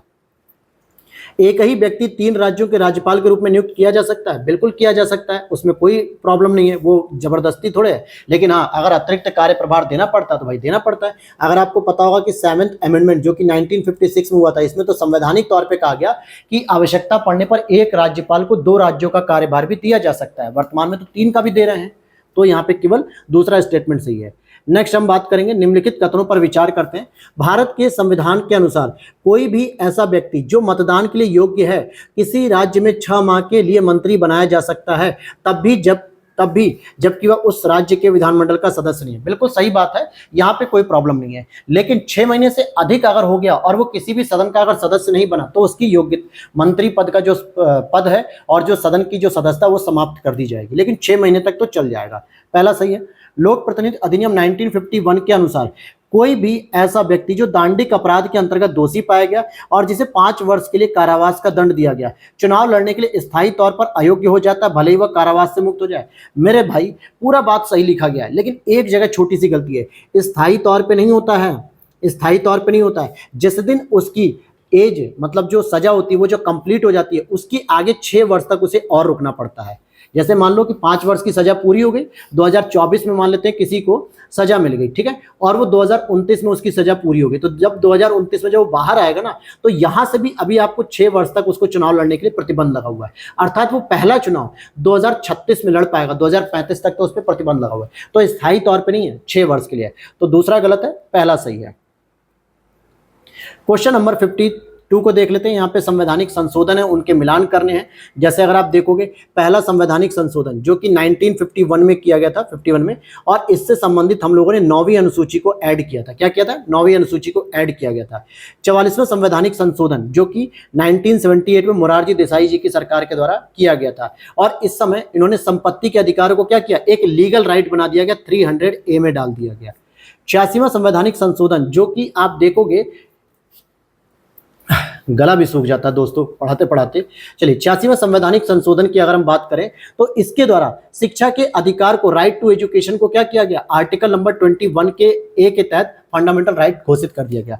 और 103वां संवैधानिक संशोधन जो कि ईडब्ल्यूएस से संबंधित था, जो 2019 में आता है, रिजर्वेशन से संबंधित, ये हो जाएगा ईडब्ल्यूएस रिजर्वेशन। तो यहां पर ये बातें सही हो गई, फिर बी ऑप्शन सही हो जाएगा। क्वेश्चन नंबर है 53, भारत के संविधान है और उनके संशोधन के उद्देश्य। जैसे संशोधन की बात करें तो यहाँ पे मिलान करेंगे कि 53 नंबर की अगर हम बात करें तो जो 53वां संवैधानिक संशोधन किया गया था 1986 में, इसका जो मुख्य उद्देश्य था कि 371G को जोड़ा जाए, जिससे मिजोरम को जो है कि इससे विशेष राज्य का दर्जा दिया गया, मिजोरम को। ठीक है। 61वें संवैधानिक संशोधन की बात कर लो, बहुत ही फेमस है ये आपका, 1988 में जो है कि मुख्य रूप से होता है। इसमें मताधिकार की आयु को 21 से घटा के 18 वर्ष किया गया। 74 अमेंडमेंट जो कि बहुत ही फेमस है, 1992 में होता है। हालांकि ये जून 1993, ध्यान से समझना, जून 1993 से लागू होता है, लेकिन अधिनियम जो था वो 1992 के नाम से था। और इसमें क्या होता है? 3 तरह की नगर पालिका। 79 अमेंडमेंट जो आपका क्या होता है कि अनुसूचित जाति जनजातियों, एंग्लो इंडियंस के लिए लोकसभा राज्यों की जो 10 वर्ष के लिए बढ़ाया जाता है। हालांकि ऐसे तो हर 10 वर्ष पे बढ़ाया गया, लेकिन अभी इनके लिए जो लेटेस्ट वाला है ना, वो आपको याद रखना है, 104 यानी 104वां संवैधानिक संशोधन जो 2020 में लाया गया था, जिसके तहत एंग्लो इंडियन का प्रावधान तो समाप्त कर दिया गया, लेकिन SC ST का 10 वर्ष के लिए क्या किया गया? रिजर्वेशन बढ़ा दिया गया। चलते हैं अगले प्रश्न पे। उत्तर प्रदेश सरकार ने किस ऐतिहासिक स्मारक से जुड़वा मछलियों का राज चिन्ह अंगीकार किया? जो हमारा राज चिन्ह होता है उस पे जो है कि 2 मछलियां देखने को मिलती हैं, तो ये आपको रूमी दरवाजा से मिलेगा। रूमी दरवाजा जो कहां पर स्थित है? रूमी दरवाजा लखनऊ के पर्यटन स्थलों में से प्रमुख माना जाता है, और इसका निर्माण भी, इमामबाड़ा का निर्माण किसने किया था? नवाब आसफउद्दौला ने किया था। इन्होंने ही रूमी दरवाजे का भी निर्माण करवाया था। फिर नेक्स्ट देखते हैं 55, उत्तर प्रदेश में कौन सा स्थित है? पटना पक्षी अभ्यारण्य। ये पटना मतलब बिहार में मत चले जाना मेरे भाई, ठीक है। पटना पक्षी अभ्यारण्य आपका यूपी के अंतर्गत ही आता है। ये एटा जिले में आता है। कहाँ पे? एटा जिले में। जयप्रकाश नारायण पक्षी अभ्यारण्य, इसको हम लोग सुरहा ताल भी कहते हैं, ये आपके बलिया में स्थित है। लेकिन चित्रांगुड़ी पक्षी अभ्यारण्य ये आपका दोस्तों तमिलनाडु में आता है, ठीक है। और उधवा पक्षी अभ्यारण्य ये आपका झारखंड में आता है। तो ये 2 ऐसे हो गए जो यूपी में नहीं है, अर्थात डी हो गया। पता चले आप एक को भी उठा के फेंक दो कि यार पटना बिहार की राजधानी, चलो बिहार ले चले, तो ये गलत हो जाएगा भाई। नेक्स्ट है आपका, निम्नलिखित में से कौन सा सही सुमेलित नहीं है? बिठूर की बात करेंगे तो बिठूर आपकी कौन सी नदी के तट पे? बिठूर कानपुर का हिस्सा होता है, तो कानपुर कौन सी नदी पे है? पता है ना, गंगा नदी पे है, तो ये सही हो जाएगा यहाँ पे। गोरखपुर राप्ती नदी पे है। जौनपुर आपके सही नदी पे नहीं है, सही नदी पे जौनपुर नहीं है। जौनपुर आपका गोमती नदी पर मेरे भाई। किस पर है? गोमती नदी पे। सही नदी पर आपको हरदोई देखने को मिल जाएगा, ठीक है। सही नदी पर हरदोई देखने को मिलेगा। कौशाम्बी आपके यमुना में है, तो सी वाला गलत हो जाएगा। उत्तर प्रदेश को भारत का शक्कर का कटोरा यानी कि चीनी का कटोरा क्यों कहते हैं? क्योंकि उत्तर प्रदेश में गन्ने का सर्वाधिक उत्पादन होता है, सही है। उत्तर प्रदेश में गन्ना अभियांत्रिकी शिक्षा संस्थान है। उत्तर प्रदेश में चीनी मिलों की संख्या सर्वाधिक है। उत्तर प्रदेश में गन्ना उत्पादकों की संख्या सर्वाधिक है। बड़ा अच्छा स्टेटमेंट दिया, बहुत ही कंफ्यूजिंग स्टेटमेंट दिया, आप लोग बड़े कंफ्यूज हो गए। देखो, साउथ इंडिया में दोस्तों जो है कि गन्ने की चीनी मिल जो है कि सबसे अधिक है। कहाँ पे? महाराष्ट्र में, ठीक है। यूपी में नहीं है जो है कि सबसे अधिक जो है कि गन्ने की चीनी मिले। तो अगर आप यहाँ पे ये पहला, दूसरा, चौथा स्टेटमेंट सही करोगे तब तो सही है, तीसरे को आप डिलीट करोगे यहाँ से, ठीक है। स्पूट में गन्ना अभियांत्रिकी शिक्षा संस्थान कहाँ पे स्थित है? गन्ना अनुसंधान जिसे हम लोग कहते हैं, लखनऊ में स्थित है भाई। 58 नंबर पे देख लेते हैं। यहाँ पे कुछ औद्योगिक संस्थान है, जैसे इंडियन टेलीफोन इंडस्ट्रीज है। इंडियन टेलीफोन इंडस्ट्रीज आपके रायबरेली में, ट्रांसफार्मर फैक्ट्री आपकी झांसी में, कृत्रिम अंग निर्माण निगम आपके कानपुर में, उर्वरक कारखाना आपका फूलपुर में स्थित है। तो ये आपका सही हो जाएगा। 58 का क्या हो जाएगा? सी ऑप्शन हो जाएगा। नेक्स्ट हम बात करेंगे उत्तर प्रदेश में 1 डिस्ट्रिक्ट 1 प्रोडक्ट, एक जनपद और एक उत्पाद से। जैसे बागपत से अगर हम बात करें तो बागपत में क्या मिलेगा? याद है आपको? यहाँ पे सामान्यतः आपको रेडीमेड कपड़े यहाँ पे दे रहा है, लेकिन होना चाहिए था यहाँ पे अच्छा, यहाँ पे ये पूछ भी रहा है कि कौन सा सही सुमेलित नहीं है। तो बागपत में दोस्तों लकड़ी के खिलौने नहीं है, ठीक है। यहाँ पे होम फर्निशिंग या गुड्स वगैरह सामान ज्यादा मिलते थे, ये गलत हो गया। अमेठी में मूंज के उत्पाद है, आगरा में चर्म उद्योग यानी चर्म उत्पाद, हालांकि कानपुर में भी है, गौतम बुद्ध नगर में रेडीमेड कपड़े हैं। तो ए वाला ऑप्शन यहाँ पे गलत है। नेक्स्ट आपसे पूछ रहा है कि यूपी के अंतर्गत जो खनिज हमें प्राप्त होते हैं जैसे granite, dolomite, silica sand, bauxite, तो मुझे बताओ जरा बॉक्साइट कहाँ मिलेगा? पता है कुछ आप लोगों को? अगर आपको बॉक्साइट का पता होगा तो आप बाकी निकाल ले जाओगे। बॉक्साइट मिलेगा आपके चित्रकूट में, ठीक है। सिलिका सैंड जिसको बलुआ पत्थर भी कहते हैं, ये सामान्यतः आपको प्रयागराज में मिलेगा, क्योंकि डोलोमाइट मिलता है स्पेशली सोनभद्र में और ग्रेनाइट मिलता है आपको बांदा में, ठीक है। तो ये आंसर आपका यहां से सही निकल जाएगा, बी ऑप्शन। भारत के संदर्भ में अगर हम बात करें, भारत विश्व का छठा सबसे बड़ा देश है, हमने तो भैया पढ़ा था सातवां सबसे बड़ा देश है क्षेत्रफल की दृष्टि से, तो यानी ये तो गलत हो गया स्टेटमेंट। संसार का लगभग 2.4% क्षेत्र भारत के अंतर्गत आता है, हाँ ये बात तो सही है भैया, ये बात तो हमने पढ़ी थी। चलो पहला गलत हो गया स्टेटमेंट। कर्क रेखा देश के बीच से गुजरती है जो अक्षांशीय विस्तार को 2 बराबर भागों में बांट देती है, तो क्या कहते हो, ये स्टेटमेंट सही हो सकता है? ये भी सही हो जाएगा क्योंकि बीचों बीच जाती है ये। भारत पूरी तरह से उष्ण कटिबंधीय क्षेत्र में नहीं, पूरी तरीके से उष्ण में नहीं है, क्योंकि कुछ हिस्सा उष्ण कटिबंध में, कुछ हिस्सा उपोष्ण कटिबंध में है, लेकिन फिर भी भारत की जलवायु उष्ण कटिबंधीय मानसूनी जलवायु मानी जाती है। लेकिन पूरा भारत उपोष्ण में भी नहीं है, न ही उष्ण में है, बल्कि दोनों में आता है। इसलिए पहला गलत, चौथा गलत। सही पूछ रहा है तो 2 और 3 आपका सही हो जाएगा। नेक्स्ट हम यहाँ पे देखेंगे कुछ रामसर साइट है, झील है, और उनको आपसे पूछा जा रहा है मिलान करने के लिए कि कहाँ पे स्थित है। जैसे होकेरा आर्द्र भूमि की बात करो, होकेरा कहाँ मिलेगा? जम्मू कश्मीर में मिलेगा, ठीक है। तो ये तो पूछ रहा भैया कितने सही सुमेलित है, यूपीएससी पैटर्न। पंजाब में तो होता नहीं होकेरा, होकेरा तो आपके जम्मू कश्मीर में मिलेगा, ठीक है। रेणुका आपका सही है, रेणुका हिमाचल प्रदेश में मिलता है, ये बात सही है। रुद्र सागर झील ये भी सही है, त्रिपुरा में है। सस्ता कोट्टम झील, सस्ता कोट्टम मेरे भैया केरल में है, तमिलनाडु में नहीं है। कहाँ पे? केरल में है। तो यानी आपका केवल 2 युग्म सही सुमेलित हो गए, तो केवल 2 युग्म आपके सही सुमेलित हो गए। यूपीएससी पैटर्न इसमें फॉलो किया जा रहा है। आगे देखते हैं, यदि अरुणाचल प्रदेश में तिरप में सूर्योदय 5 बजे होता है तो गुजरात के कांडला में सूर्योदय का समय क्या हो सकता है? अब या तो एग्जैक्ट आपको कांडला का पता हो, हालांकि कांडला एक ज्वारीय पत्तन भी है, तो जाहिर सी बात है सबसे पश्चिमी हिस्सा 2 घंटे का अंतर देखने को मिलता है, तो 7 बजे प्रातः वहां पे सूर्योदय दिखेगा। निम्नलिखित में से कौन सा कथन सिक्किम के संबंध में सही है? जैसे 1975 में यह भारत का एक अभिन्न अंग बन गया था, ये बात बताइए। दूसरा, इसे प्राकृतिक वनस्पति का स्वर्ग माना जाता है और इसके मुख्य निवासी लेप्चा जनजाति के लोग होते हैं। तो यहाँ पे तीनों ही बातें सही हैं, क्योंकि जो 35 अमेंडमेंट हुआ था दोस्तों 1974 में, तब इसको सहभागी यानी कि सहराज्य का दर्जा दिया गया था। लेकिन जब 36 आपका अमेंडमेंट किया गया था 1975 में, तब इसको पूर्ण राज्य का दर्जा दे दिया गया था। तो डी ऑप्शन यहाँ पे सही हो जाएंगे, तीनों ही बातें सही हैं।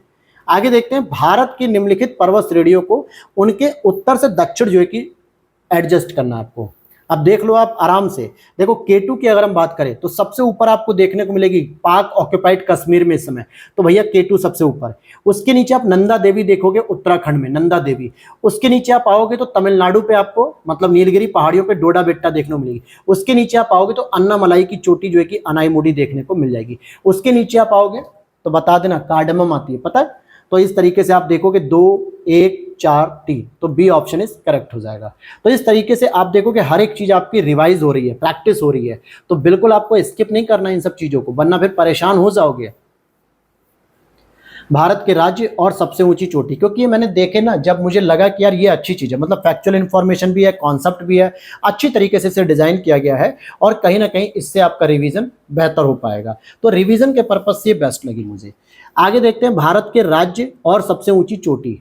अगर तमिलनाडु की बात करोगे तो तमिलनाडु, इसमें देखो एक प्रिंटिंग मिस्टेक हो गई है, ठीक है। चोटियां इधर होनी चाहिए तो इधर ये राज्य दे दिया गया, यहाँ पे ये चोटियां हो गई। और तो और ये धूपगढ़ चोटी को इधर होना चाहिए था, तमिलनाडु इधर होना चाहिए था। चलो हम मिलान कर लेते हैं। पहले हम राजस्थान की बात करें। राजस्थान की सबसे चोटी कौन सी ऊंची? गुरु शिखर चोटी है। नागालैंड की अगर हम बात करें तो सारामती हो जाएगी। मध्य प्रदेश की सबसे ऊंची चोटी धूपगढ़ चोटी हो जाएगी और तमिलनाडु की सबसे ऊंची चोटी डोडा बेट्टा हो जाएगी। यहाँ पे थोड़ा प्रिंटिंग मिस्टेक था, लेकिन जो टॉपिक थे, जो कॉन्सेप्ट था, वो मैंने आपको मतलब फैक्चुअल इन्फॉर्मेशन वो आपको सही दे दी। आगे देखते हैं, दक्षिण भारत की निम्नलिखित पहाड़ियों को उत्तर से दक्षिण की ओर लगाइए। तो उत्तर से जब दक्षिण लगाते हो ना, तो सबसे पहले आपको देखने को मिलती है नल्ला मलाई, जो कि आपको आंध्र प्रदेश में देखने को मिलेगी।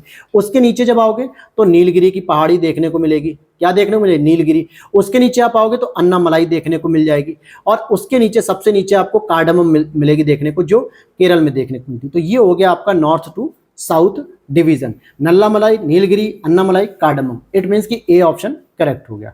आगे देखते हैं, दोआब है और नदियां, यानी कि ये किसके किसके नदियों के बीच में स्थित है, ये मैंने पढ़ाया भी आपको। दोआब का मतलब क्या होता है वो भी मैंने आपको बताया। तो देख लेते हैं, बिष्ट दोआब की बात करेंगे तो भैया बिष्ट दोआब आपका पड़ता है ब्यास और सतलज के बीच में। कहां पे है? ब्यास और सतलज, ये रहा। बारी दोआब की बात करेंगे, यानी कि ये आपका ब्यास और रावी के बीच में आ जाएगा, ब्यास और रावी के बीच में। रचना की बात करेंगे, रचना दोआब आपको रावी और चिनाब के बीच देखने को मिल जाएगा, और चाज आपका चिनाब और झेलम के बीच में। तो ये हो जाएगा आपका ए ऑप्शन करेक्ट हो जाएगा।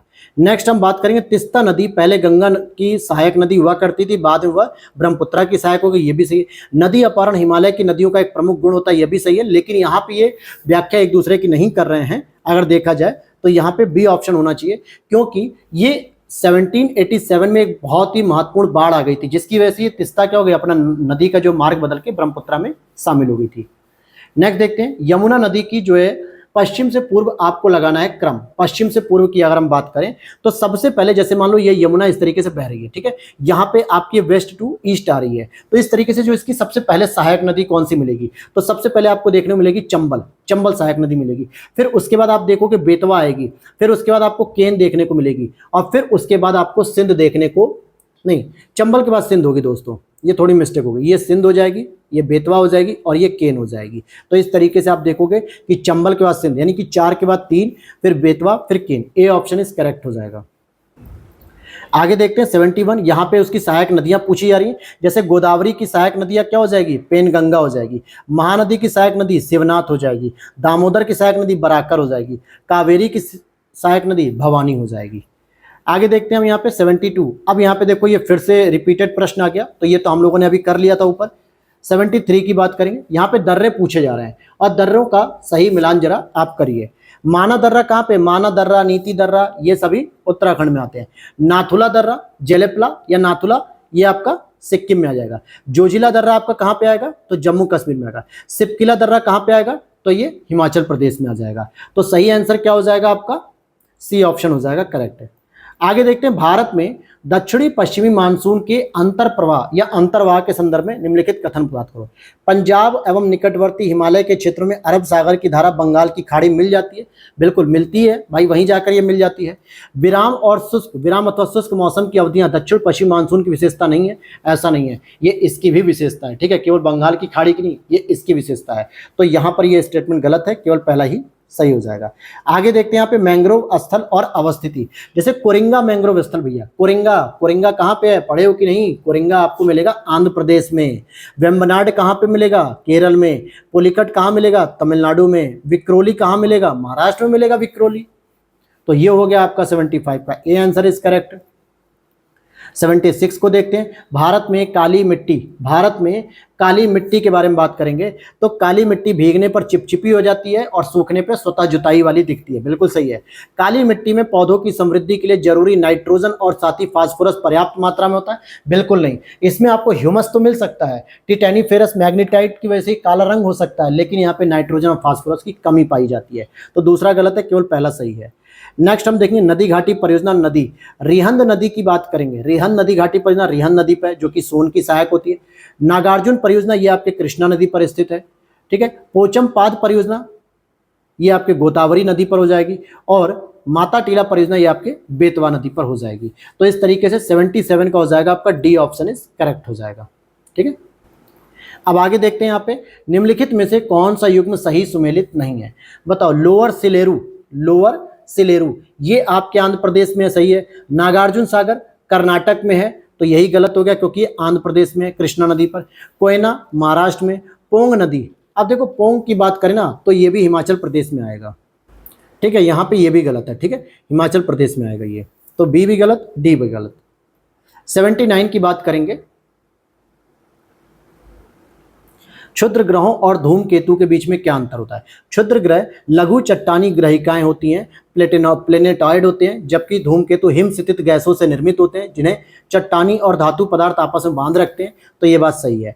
क्षुद्र ग्रह अधिकांशतः बृहस्पति और मंगल के परिक्रमा पथों के बीच पाए जाते हैं, जबकि धूमकेतु अधिकांशतः शुक्र और बुध के बीच पाए जाते हैं। तो भैया पहला स्टेटमेंट तो सही था, कौन सा? ये वाला कि क्षुद्र ग्रह यहीं पाए जाते हैं, जो मंगल और बृहस्पति के बीच में जो बेल्ट होती है वहीं पाए जाते हैं।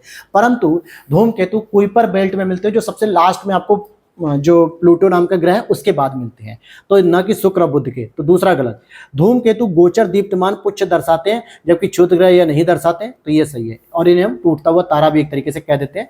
तो आपका 1 और 3 सही है, अर्थात बी ऑप्शन इज करेक्ट होगा 79 का। 80 नंबर को देखते हैं। निम्नलिखित में से कौन से कथन अक्षांश रेखाओं के संदर्भ में सही है? 0 डिग्री से 90 डिग्री तक संख्याकित संकेंद्रित वृत्त हैं।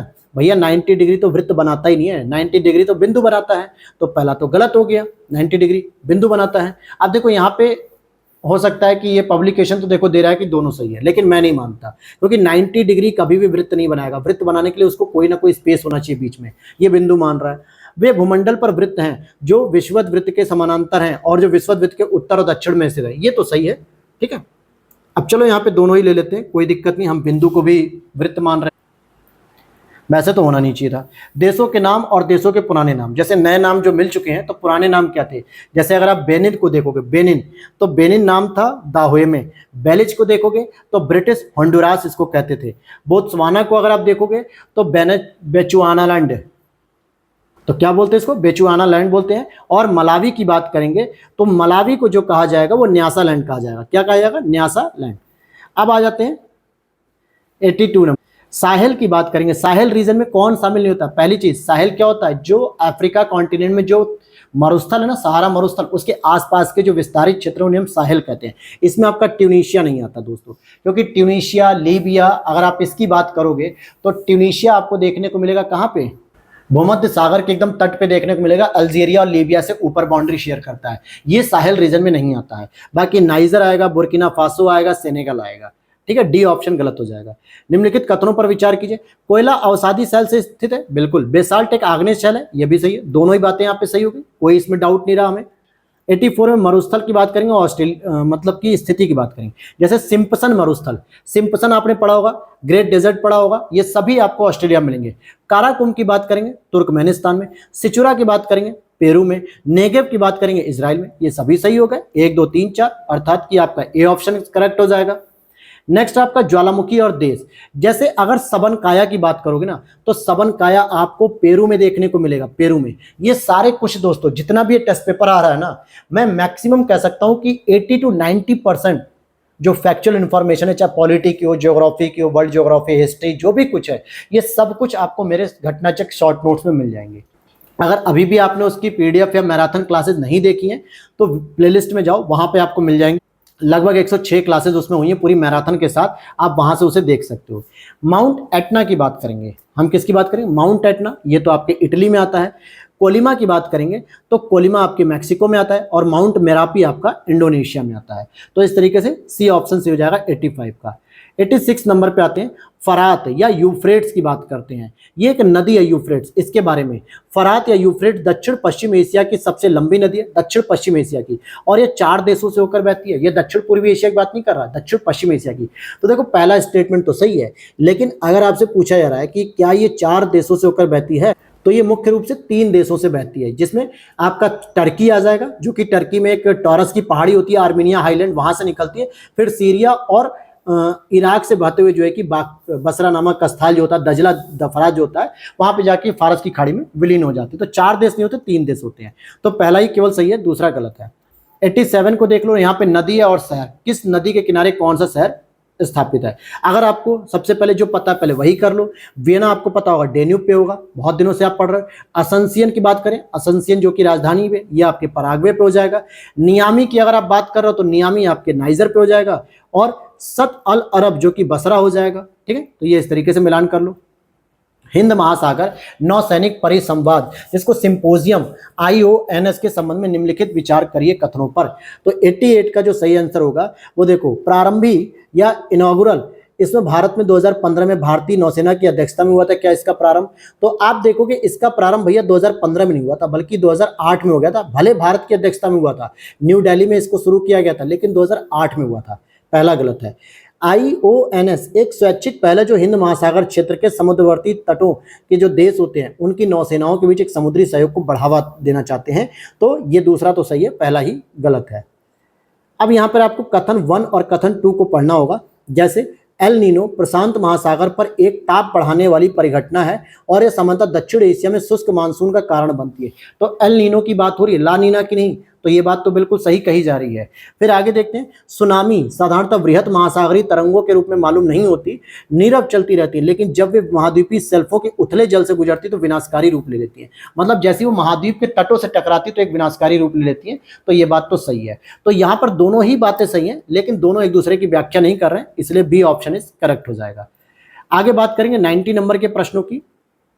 द्वीप है और अवस्थिति, जैसे अगर आप लुजोन को देखोगे ना तो ये प्रशांत महासागर में देखने को मिल जाएगा, ठीक है। मेडागास्कर को आपको हिंद महासागर में, ग्रीनलैंड आपके आर्कटिक ओशन में, और बैफिन आपको अटलांटिक ओशन में देखने को मिलेगा। तो ये आपका समझ में आ गया। यहाँ पे थोड़ा सा दोस्तों चेंज करो, थोड़ा सा चेंज क्या करना है, क्योंकि ये जो ग्रीनलैंड है ना ये मुख्य रूप से अटलांटिक महासागर में आएगा, जबकि बैफिन की जो खाड़ी है ये मैंने आपको पढ़ाया भी है, ये आर्कटिक ओशन में आएगा, आर्कटिक वाले में आता है बैफिन की खाड़ी, जो बिल्कुल ग्रीनलैंड के ऊपर जो बैफिन आइलैंड वगैरह होता है कनाडा में, वहां पे मिलेगा ये, ठीक है। तो ये थोड़ा सा करेक्ट कर लेना। हाल ही के वर्षों में मानव गतिविधियों के कारण वायुमंडल में कार्बन डाइऑक्साइड की सांद्रता में बढ़ोतरी हुई है, किंतु उनमें से बहुत सी वायुमंडल के निचले भाग में नहीं रहती है। क्यों नहीं रहती भैया निचले भाग में? तो आप देखोगे वह बाह्य समताप मंडल में पलायन कर जाती है, तो ये गलत है। समुद्रों में पादप प्लवक प्रकाश संश्लेषण कर लेते हैं, तो ये भी बात सही है। और ध्रुवीय बर्फ छत्रक वायु का प्रग्रहण कर लेते हैं, नहीं। तो जो कार्बन डाइऑक्साइड होती है वो समुद्र में जो पादप प्लवक होते हैं ना, जिनको हम शैवाल कहते हैं, ये जब भोजन बनाते हैं तो भोजन बनाने के दौरान ये पूरा का पूरा क्या करते हैं, स्टोर कर लेते हैं, जिसको हम लोग ब्लू कार्बन के रूप में जानते हैं। तो बी वाला आपका सही हो जाएगा। पर्यावरण अतिवादियों, ठीक है, इसको हम कहेंगे इको रेडिकल्स के संदर्भ में कौन सा कथन सही है? इनका विश्वास है कि पृथ्वी पर मानव समाज पृथ्वी की वहन करने की क्षमता की सीमाओं के समीप तक खतरनाक रूप से बढ़ रहे हैं। ये सख्त जनसंख्या नियंत्रण की मांग करते हैं। ये कम उपभोग उन्मुख और कम अपशिष्ट उत्पादक जीवन शैली पर बल देते हैं। तो स्टेटमेंट देख के लग रहा है कि हाँ भैया ये लोग पर्यावरण को बचाने के लिए लगातार प्रयासरत होने वाले स्टेटमेंट दे रहे हैं। तो यहाँ पे कॉमन सेंस लगाओ और इसके तीनों के तीनों स्टेटमेंट सही मार दो। नेक्स्ट है आपका, निम्नलिखित राज्यों में से किनमें सिंहपुच्छी या वानर, सिंहपुच्छी वानर जिसको मकॉक भी कहते हैं, अपने प्राकृतिक आवास में पाया जाता है? कहाँ पा सकते हो आप इसे? तमिलनाडु में मिलेगा, केरल में मिलेगा, कर्नाटक में मिलेगा, लेकिन आंध्र प्रदेश में ये नहीं मिलता है। नेक्स्ट है यहाँ पे 94 को अगर आप देखोगे, पारिस्थितिकी तंत्र के विविध अवयव आपस में एक दूसरे पर निर्भर नहीं करते हैं। बिल्कुल गलत बात है। अगर एक दूसरे पर निर्भर नहीं होंगे तो ये तो फिर इकोसिस्टम कोलैप्स कर जाएगा और मानवीय क्रियाओं से वातावरण प्रभावित होता है, ये बात सही है। तो भैया ए गलत है, आर सही है, तो डी ऑप्शन यहाँ पे सही हो जाएगा। आगे देखते हैं 95 की बात करेंगे कि भोजन जालों में विविधता की जो वृद्धि होती है पारिस्थितिकी तंत्र की स्थिरता को बढ़ावा देती है। बिल्कुल, जैसे जैसे आप फूड वेब से फूड ट्रैप की ओर बढ़ते हैं वैसे वैसे आपका जो है कि इकोसिस्टम एस्टैब्लिश होता जाता है। वह पारिस्थितिकी तंत्र की समुत्थान शक्ति को बढ़ाती है, यह भी बात सही है। तो भाई व्याख्या भी सही कर रहा है कि ये ओवरऑल जो है कि पावर को एंगेज करती है, बढ़ाती है, इंक्रीज करती है। नेक्स्ट है भट्टी तेल, जिसको हम लोग फर्नेस ऑयल कहते हैं, इसके संदर्भ में बात करते हैं। यह तेल परिष्करणियों यानी कि यह तेल रिफाइनरी का एक उत्पाद होता है। कुछ उद्योग इसका उपयोग ऊर्जा पावर उत्पादन के लिए करते हैं और इसका उपयोग से पर्यावरण में गंधक का उत्सर्जन होता है। तो यहाँ पर आप देखोगे तीनों ही बातें सही हैं, इसको भट्टी तेल भी कहा जाता है। नेक्स्ट अगर हम बात करेंगे प्रदूषकों को उनके दीर्घकालिक प्रभाव के साथ दिए गए कूट के बारे में बात करते हैं। जैसे कार्बन मोनोऑक्साइड, ये सामान्यतः क्या होता है, गाड़ी से जो है कि धुआं जो निकलता है तो इससे लीवर और किडनी को क्षति पहुंचती है अगर लंबे समय तक आप इसका अवशोषण कर रहे हैं तो। नाइट्रोजन के ऑक्साइड से क्या हो जाएगा, इससे कैंसर के कारण बन सकते हैं। धूल के कण से क्या होगा, सांस संबंधी बीमारी होती है अगर आपके नाक वगैरह में धूल जा रही है तो। और शीशे से क्या होगा, शीशे से आपका सेंट्रल नर्वस सिस्टम कोलैप्स कर सकता है। तो यहाँ पे 1 2 3 4 अर्थात सी ऑप्शन यहाँ पे सही हो जाएगा। नेक्स्ट है यहाँ पे आयोजन और उनके नाम, जैसे कौन कौन से आंदोलन किसने चलाए। जैसे एपिको मूवमेंट की बात करते हैं तो भैया एपिको जो मूवमेंट था ये अप्पू व ममता ने चलाया था। नर्मदा बचाओ आंदोलन, ये मेधा पाटेकर है इससे। पीपुल्स फॉर एनिमल यानी कि जानवरों का बचाव करने के लिए मेनका गांधी जी ने शुरू किया। और रेस्कुरेशन ऑफ कालीबेन रिवोल्ट, ये बलवीर सिंह सिंचेवाल ने किया था। नेक्स्ट यहाँ पे सूची फर्स्ट और सूची सेकंड में मिलान करना, जैसे क्रायो प्रिजर्वेशन परिरक्षण जो होता है, क्रायो प्रिजर्वेशन जो परिरक्षण होता है, ये बहुत ही कम ताप पर इसका भंडारण किया जाता है, तो ये सही हो जाएगा। भूकंप की बात करेंगे तो ये अधिकेंद्र से संबंधित है, जहाँ पे पहली बार भूकंप को महसूस किया जाता है। जैव मंडल संरक्षित क्षेत्र जो होते हैं, तो इसको आप देखोगे सामान्यतः विशिष्ट संवर्ग का संरक्षित क्षेत्र होता है। और रेड डाटा बुक की बात करेंगे, अगर हम रेड डाटा बुक की बात करेंगे तो ये संकटापन्न जो प्रजातियां होती हैं उनसे संबंधित होती है, एक लिस्ट पूरी जारी की जाती है जो IUCN जारी करता है। नेक्स्ट आपके राष्ट्रीय पार्क और राज्य, उनका आपको मिलान करना है कि कौन से राष्ट्रीय पार्क कहां पर होते हैं। जैसे आपके सामने दाचीगम दिया हुआ है, तो दाचीगम भैया जम्मू कश्मीर से संबंधित हो गया। पापीकोंडा आपके आंध्र प्रदेश से संबंधित हो गया। सरिस्का आपके राजस्थान से संबंधित हो गया। बांदीपुर, अंसी दांदेली, ये सभी कर्नाटक से संबंधित हो गए। तो 100 का क्या हो जाएगा, बी ऑप्शन करेक्ट हो जाएगा। नेक्स्ट हम बात करते हैं, यहाँ पे बाघ आरक्षित क्षेत्र है और यहाँ पे राज्य कि निम्नलिखित में से कौन सा सही सुमेलित नहीं है। बुक्सा की बात अगर हम करें, किसकी, बुक्सा की बात करें तो ये भैया बिहार में नहीं स्थित है। बिहार में तो यार महर्षि वाल्मीकि बाघ क्षेत्र होता है, बुक्सा आपके यहाँ थोड़े आएगा। बुक्सा की अगर हम बात करेंगे तो ये आपका पश्चिम बंगाल में आएगा। कहाँ पे आएगा बुक्सा, पश्चिम बंगाल में आएगा, क्योंकि यहाँ पर बुक्सा टाइगर रिजर्व भी है। ठीक है, दम्फा मिजोरम में, नामेरी असम में, नामदफा अरुणाचल, ये तीनों सही है, पहला वाला गलत हो गया। नेक्स्ट है इकोनॉमी से प्रश्न है, कौन कौन से कार्यकलाप अर्थव्यवस्था में वास्तविक क्षेत्र यानी रियल सेक्टर का निर्माण करते हैं। तो रियल सेक्टर का जो निर्माण करते हैं उसमें आप देखोगे किसानों का अपनी फसलें काटना, बिल्कुल सही है। कपड़ा मिलों का कच्चे माल कपास को कपड़े में बदलना, ये भी सही है। लेकिन किसी वाणिज्यिक बैंक का किसी व्यापारी कंपनी को धनराशि उधार देना, ये रियल सेक्टर में काम नहीं होता, वास्तविक क्षेत्र में नहीं आता है। और किसी कॉर्पोरेट निकाय का विदेश में रुपया अंकित मूल्य में बॉन्ड जारी करना, यह भी नहीं होता। तो केवल 1 और 2 होता है जिसमें आपको ये काम होता हुआ दिख रहा होता है। आगे देखते हैं, क्वेश्चन नंबर 103 की बात करेंगे। यहाँ पे कुछ मॉडल दिए गए और इनको काल क्रम के साथ बैठाना है। जैसे Mahalanobis model, PC Mahalanobis model कौन सा था भैया, जो द्वितीय पंचवर्षीय योजना में आता है। और द्वितीय पंचवर्षीय योजना आपकी 1956 से लेकर 61 तक रहती है। फिर यहाँ पे योजना छुट्टी, यानी कि जो आपकी जो पंचवर्षीय योजना थी, इसकी जो पहला अवकाश पड़ता है वो पड़ता है 1966 से लेकर 69 तक। और तीसरा जो आवर्ती रोलिंग प्लान, जिसको मोरारजी देसाई जी ने रोल बैक कर दिया था, तो वो 1978 में होता है। अब इसके हिसाब से अगर आप देखोगे तो 1, 2, 3 बिल्कुल सही है, पहला वाला ही। अगर आपको सारी घटनाएं पता है ना तो उसमें कोई प्रॉब्लम नहीं होगी मेरे दोस्त। यहाँ पे लॉरेंज वक्र, फिलिप्स वक्र, एंजल वक्र, लाफर वक्र की बात की जा रही। मैंने कई बार आपको पढ़ाया कि लॉरेंज वक्र और गिनी गुणांक, ये दोनों ही गरीबी मापन करने का क्या है, गरीबी मापन, हाँ गरीबी कोई कह सकते हो, इसका मापन क्या आता है। या ऐसे भी कह सकते हो कि आय अथवा संपदा के वितरण में असमानता चेक करते हैं। फिलिप्स वक्र से क्या होता है, फिलिप्स वक्र से भैया होता है आपका मुद्रास्फीति और बेरोजगारी का मापन करते हैं कि मुद्रास्फीति बढ़ेगी तो बेरोजगारी कम होगी, बेरोजगारी बढ़ेगी तो मुद्रास्फीति कम होगी। ठीक है, और एंजल वक्र क्या करता है आपके, एंजल वक्र के माध्यम से आप किसी वस्तु या सेवा और घरेलू आय व्यय के संबंध में प्रदर्शन देखते हो, तो इसे आप देख सकते हो आय और खाद्य के संबंध में अनुपात। लाफर वक्र से क्या होता है कि कर की दरें कितनी है और सरकार का राजस्व कितना कलेक्शन हो रहा है, कि अगर जैसे जैसे टैक्स की रेट बढ़ाते जाओगे आपका कलेक्शन बढ़ता जाएगा, लेकिन एक लिमिट के बाद वो भी कम होना शुरू हो जाएगा। नेक्स्ट है आपका समर्थित मूल्यों पर खाद्यान्नों की सार्वजनिक खरीद नीति सुनिश्चित करती है, किससे संबंधित हो गया ये स्टेटमेंट, ये आपका आ जाएगा कृषि मूल्यों में स्थिरता, कृषकों को प्रेरणादायक मूल्य और सार्वजनिक वितरण के लिए खाद्यान्नों का भंडारण करना, तीनों ही बातों को सुनिश्चित करेगी। यहाँ पे फसल और उसकी प्रजातियों की बात करेंगे। जैसे सबसे अधिक इंपॉर्टेंट है सरसों की वरुण, अगर एक भी आपको याद है ना तो शायद आपका सीक्वेंस बन सकता है। बी का 4 देखो मेरे को 2 जगह दिख रहा है, एक तो यहाँ दिख रहा है एक तो यहाँ, यानी ये भी गलत ये भी गलत, तो इस तरीके से भी आप कर सकते हो। और मैंने पढ़ाते समय कहा भी था कि वरुण को याद रखना सरसों की इंपॉर्टेंट होती है। हालांकि धान की देखोगे तो रत्ना हो जाएगी, अलसी की बात करोगे तो वो हो जाएगी आपकी नीलम, और मटर की बात करोगे तो ये आपकी रचना हो जाएगी। तो इस आधार पर आप देख सकते हो कि आपका ऑप्शन क्या हो जाएगा, बी हो जाएगा। 107 में देखते हैं जीरो टिलेज से क्या लाभ होता है, यानी कि जो शून्य जुताई होती है इससे क्या क्या लाभ मिल सकते हैं। तो आप देखोगे यहाँ पे पिछली फसल के अवशेषों को जलाए बिना गेहूं की बुआई संभव है, बिल्कुल। चावल की नई पौध की नर्सरी किए बनाए बिना धान के बीजों का नम मृदा में सीधे रोपण, ये भी सही है। मृदा में कार्बन पृथक्करण संभव है, यह भी। और आगे देख लेते हैं यहाँ पे नेक्स्ट, चलो यहाँ पे तो तीन ही ऑप्शन दिए, तो तीनों यहाँ पे सही है भाई। जीरो टिलेज में यानी कि कोई जुताई वगैरह नहीं करनी है, ये इंपॉर्टेंट स्टेटमेंट था। आगे देखते हैं, कृषि क्षेत्र को अल्पकालीन साख परिदार करने के संदर्भ में जिला केंद्रीय सहकारी बैंक अनुसूचित वाणिज्यिक बैंकों और क्षेत्रीय ग्रामीण बैंकों की तुलना में अधिक ऋण देते हैं। यानी कृषि साख को या कृषि क्षेत्र को अल्पकालीन साख परिदार करने के लिए क्या जिला केंद्रीय सहकारी बैंक जो आपके वाणिज्यिक बैंक या क्षेत्रीय ग्रामीण बैंकों की तुलना में ज़्यादा लोन देते हैं? तो आप कह सकते हो कि नहीं, क्योंकि इनके पास तो पैसा ही दोस्तों कम होता है, ये क्या ही पैसा देंगे, इनके पास तो पहले से ही पैसा बहुत कम होता है।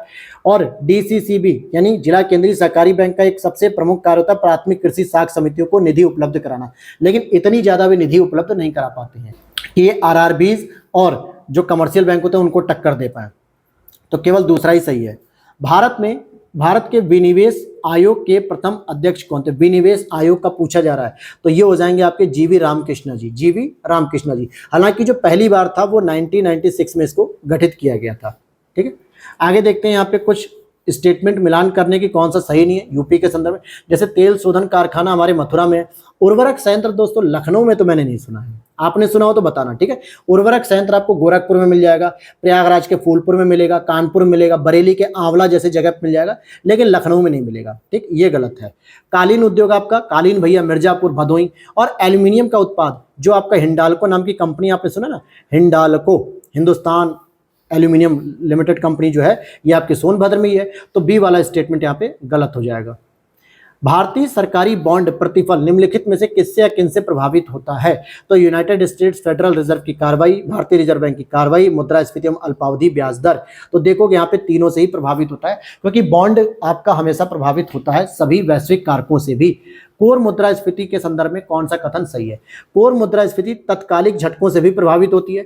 हेडलाइन मुद्रास्फीति में खाद्य और ईंधन के घटकों को हटाने पर कोर मुद्रास्फीति का मापन कर सकते हैं। तो यहाँ पर आप देखोगे कि 112 का बी केवल सही है, पहला नहीं, क्योंकि ये तात्कालिक झटकों से प्रभावित नहीं होती। जो कोर इंडस्ट्रीज होती है उनकी इन्फ्लेशन की बात कर रहा है।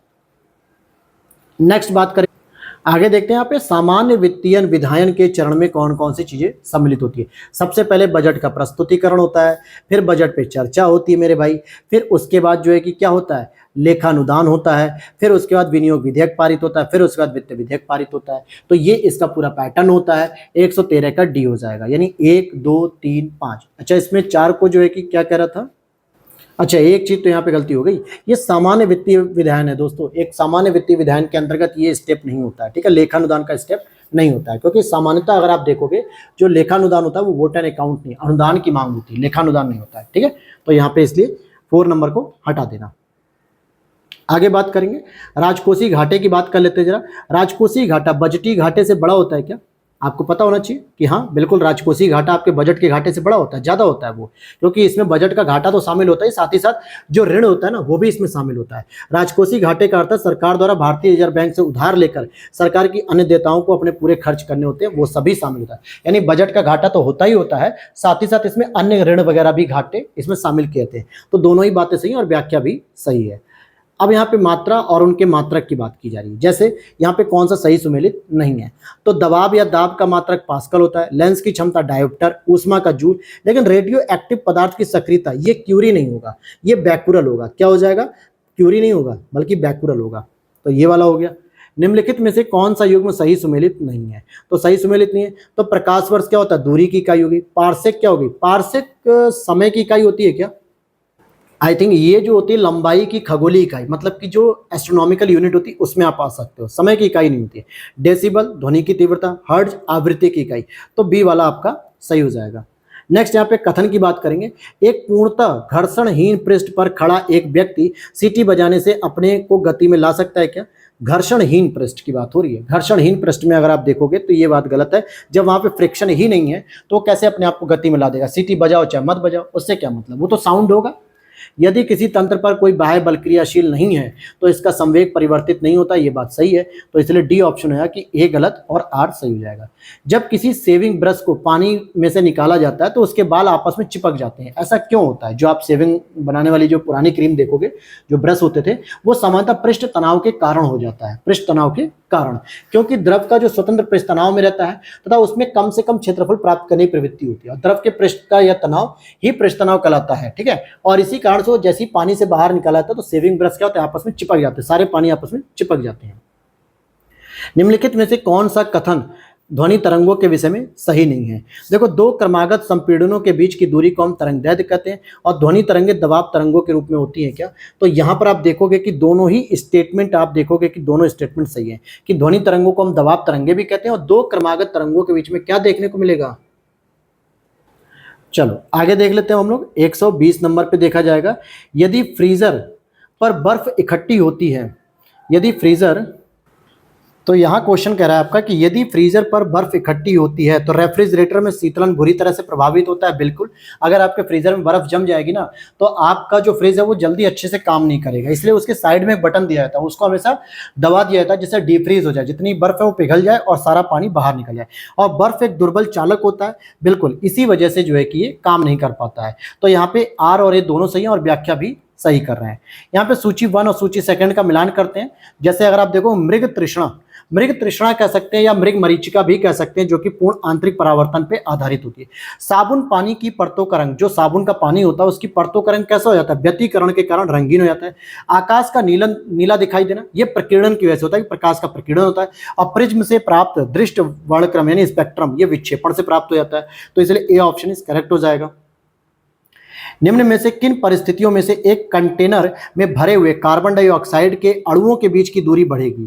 तो भैया सीधी सी बात है, इसमें अगर आप देखोगे तो यहाँ पे कंटेनर का अगर आयतन बढ़ाओगे तो जाहिर सी बात है उनके अणुओं के बीच की दूरी बढ़ जाएगी, और कंटेनर से कुछ कार्बन डाइऑक्साइड गैस लीक भी होने पर भी उनके बीच स्पेस बन जाएगा, जिससे क्या होगा, कहीं ना कहीं कंटेनर में स्पेस बन गया।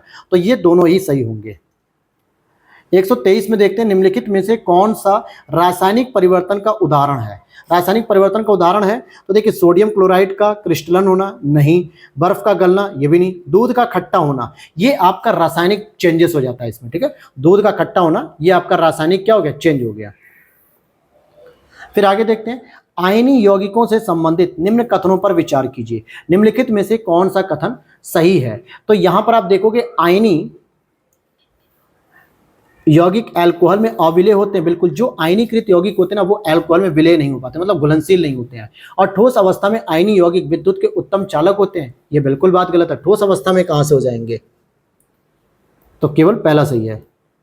अब यहां पर देखोगे कि रासायनिक तत्वों की आवर्त सारणी के बारे में निम्न कथनों पर विचार कीजिए। तो भैया इस पे हम जब विचार करते हैं तो देखते हैं कि किसी एक आवर्त के अनुदिश आयनन विभन धीरे धीरे कम होता है, बिल्कुल नहीं।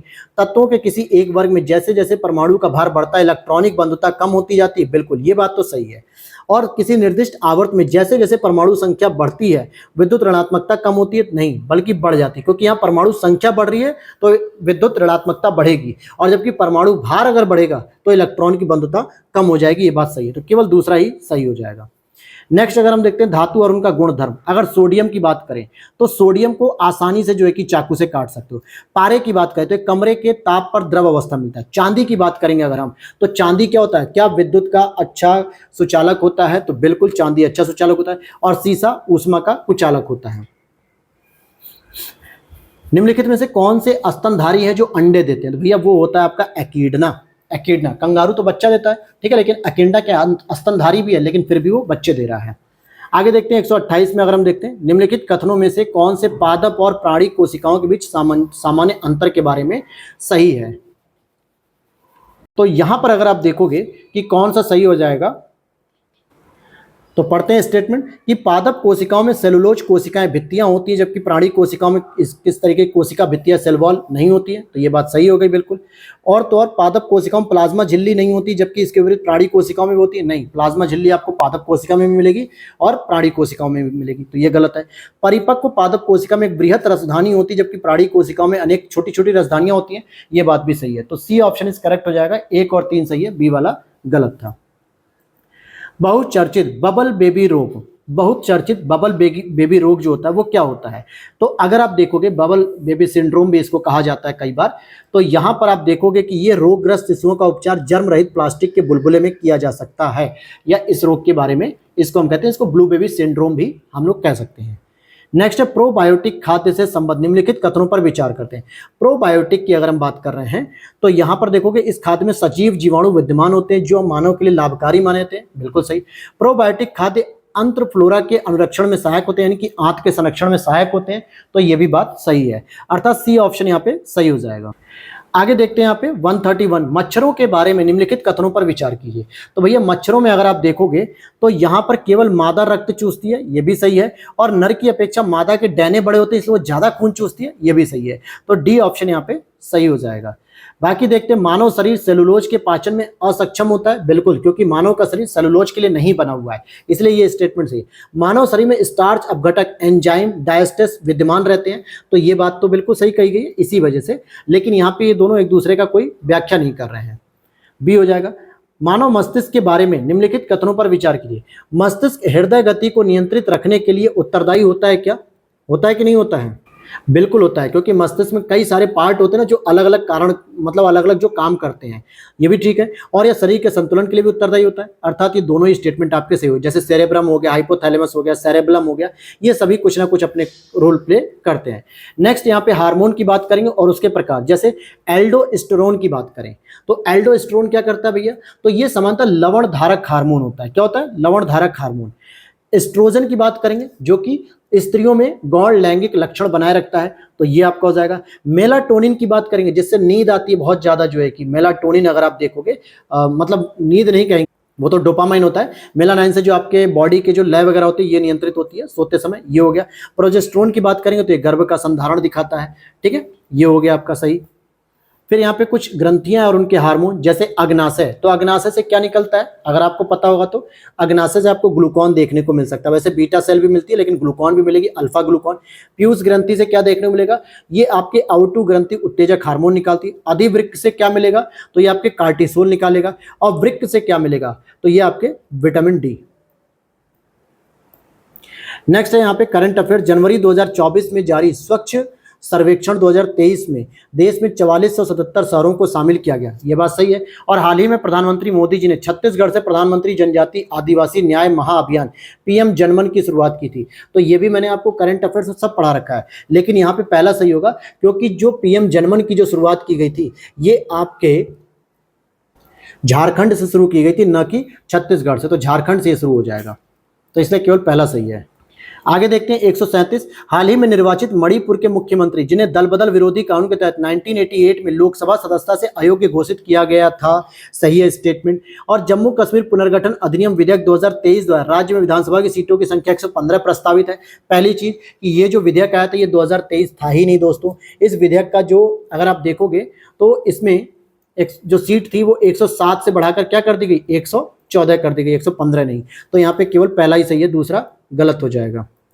नेक्स्ट है, केंद्र सरकार ने प्रत्येक वर्ष 26 नवंबर को वीर बाल दिवस के रूप में मनाने की बात की है क्या? केंद्र सरकार ने इस तरीके की बात की है क्या? तो आप देख सकते हो कि वीर बाल दिवस बिल्कुल सही बात है। और दूसरा अगर आप देखो, केंद्र सरकार ने समक्का सरक्का केंद्रीय जनजातीय विश्वविद्यालय तेलंगाना में स्थापित करने का निर्णय लिया है क्या?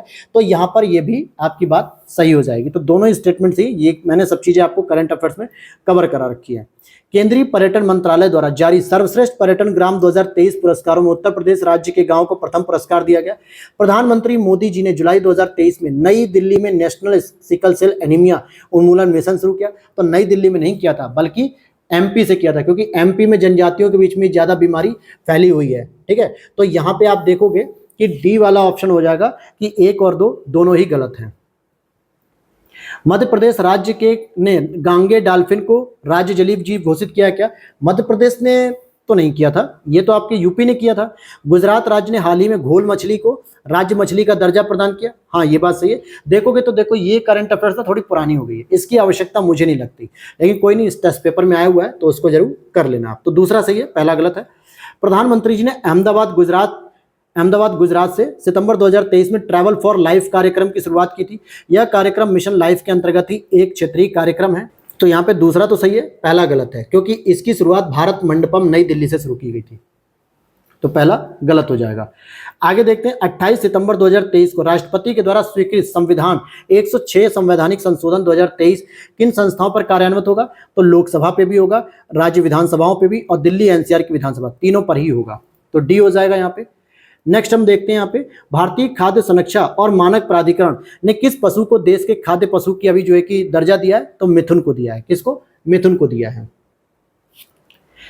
नेक्स्ट देखते हैं, नीति आयोग द्वारा जारी सबसे अच्छा प्रदर्शन करने वाले आकांक्षी ब्लॉकों और जिलों की पहली डेल्टा रैंकिंग में किस जिले को जो एक प्रथम स्थान दिया गया।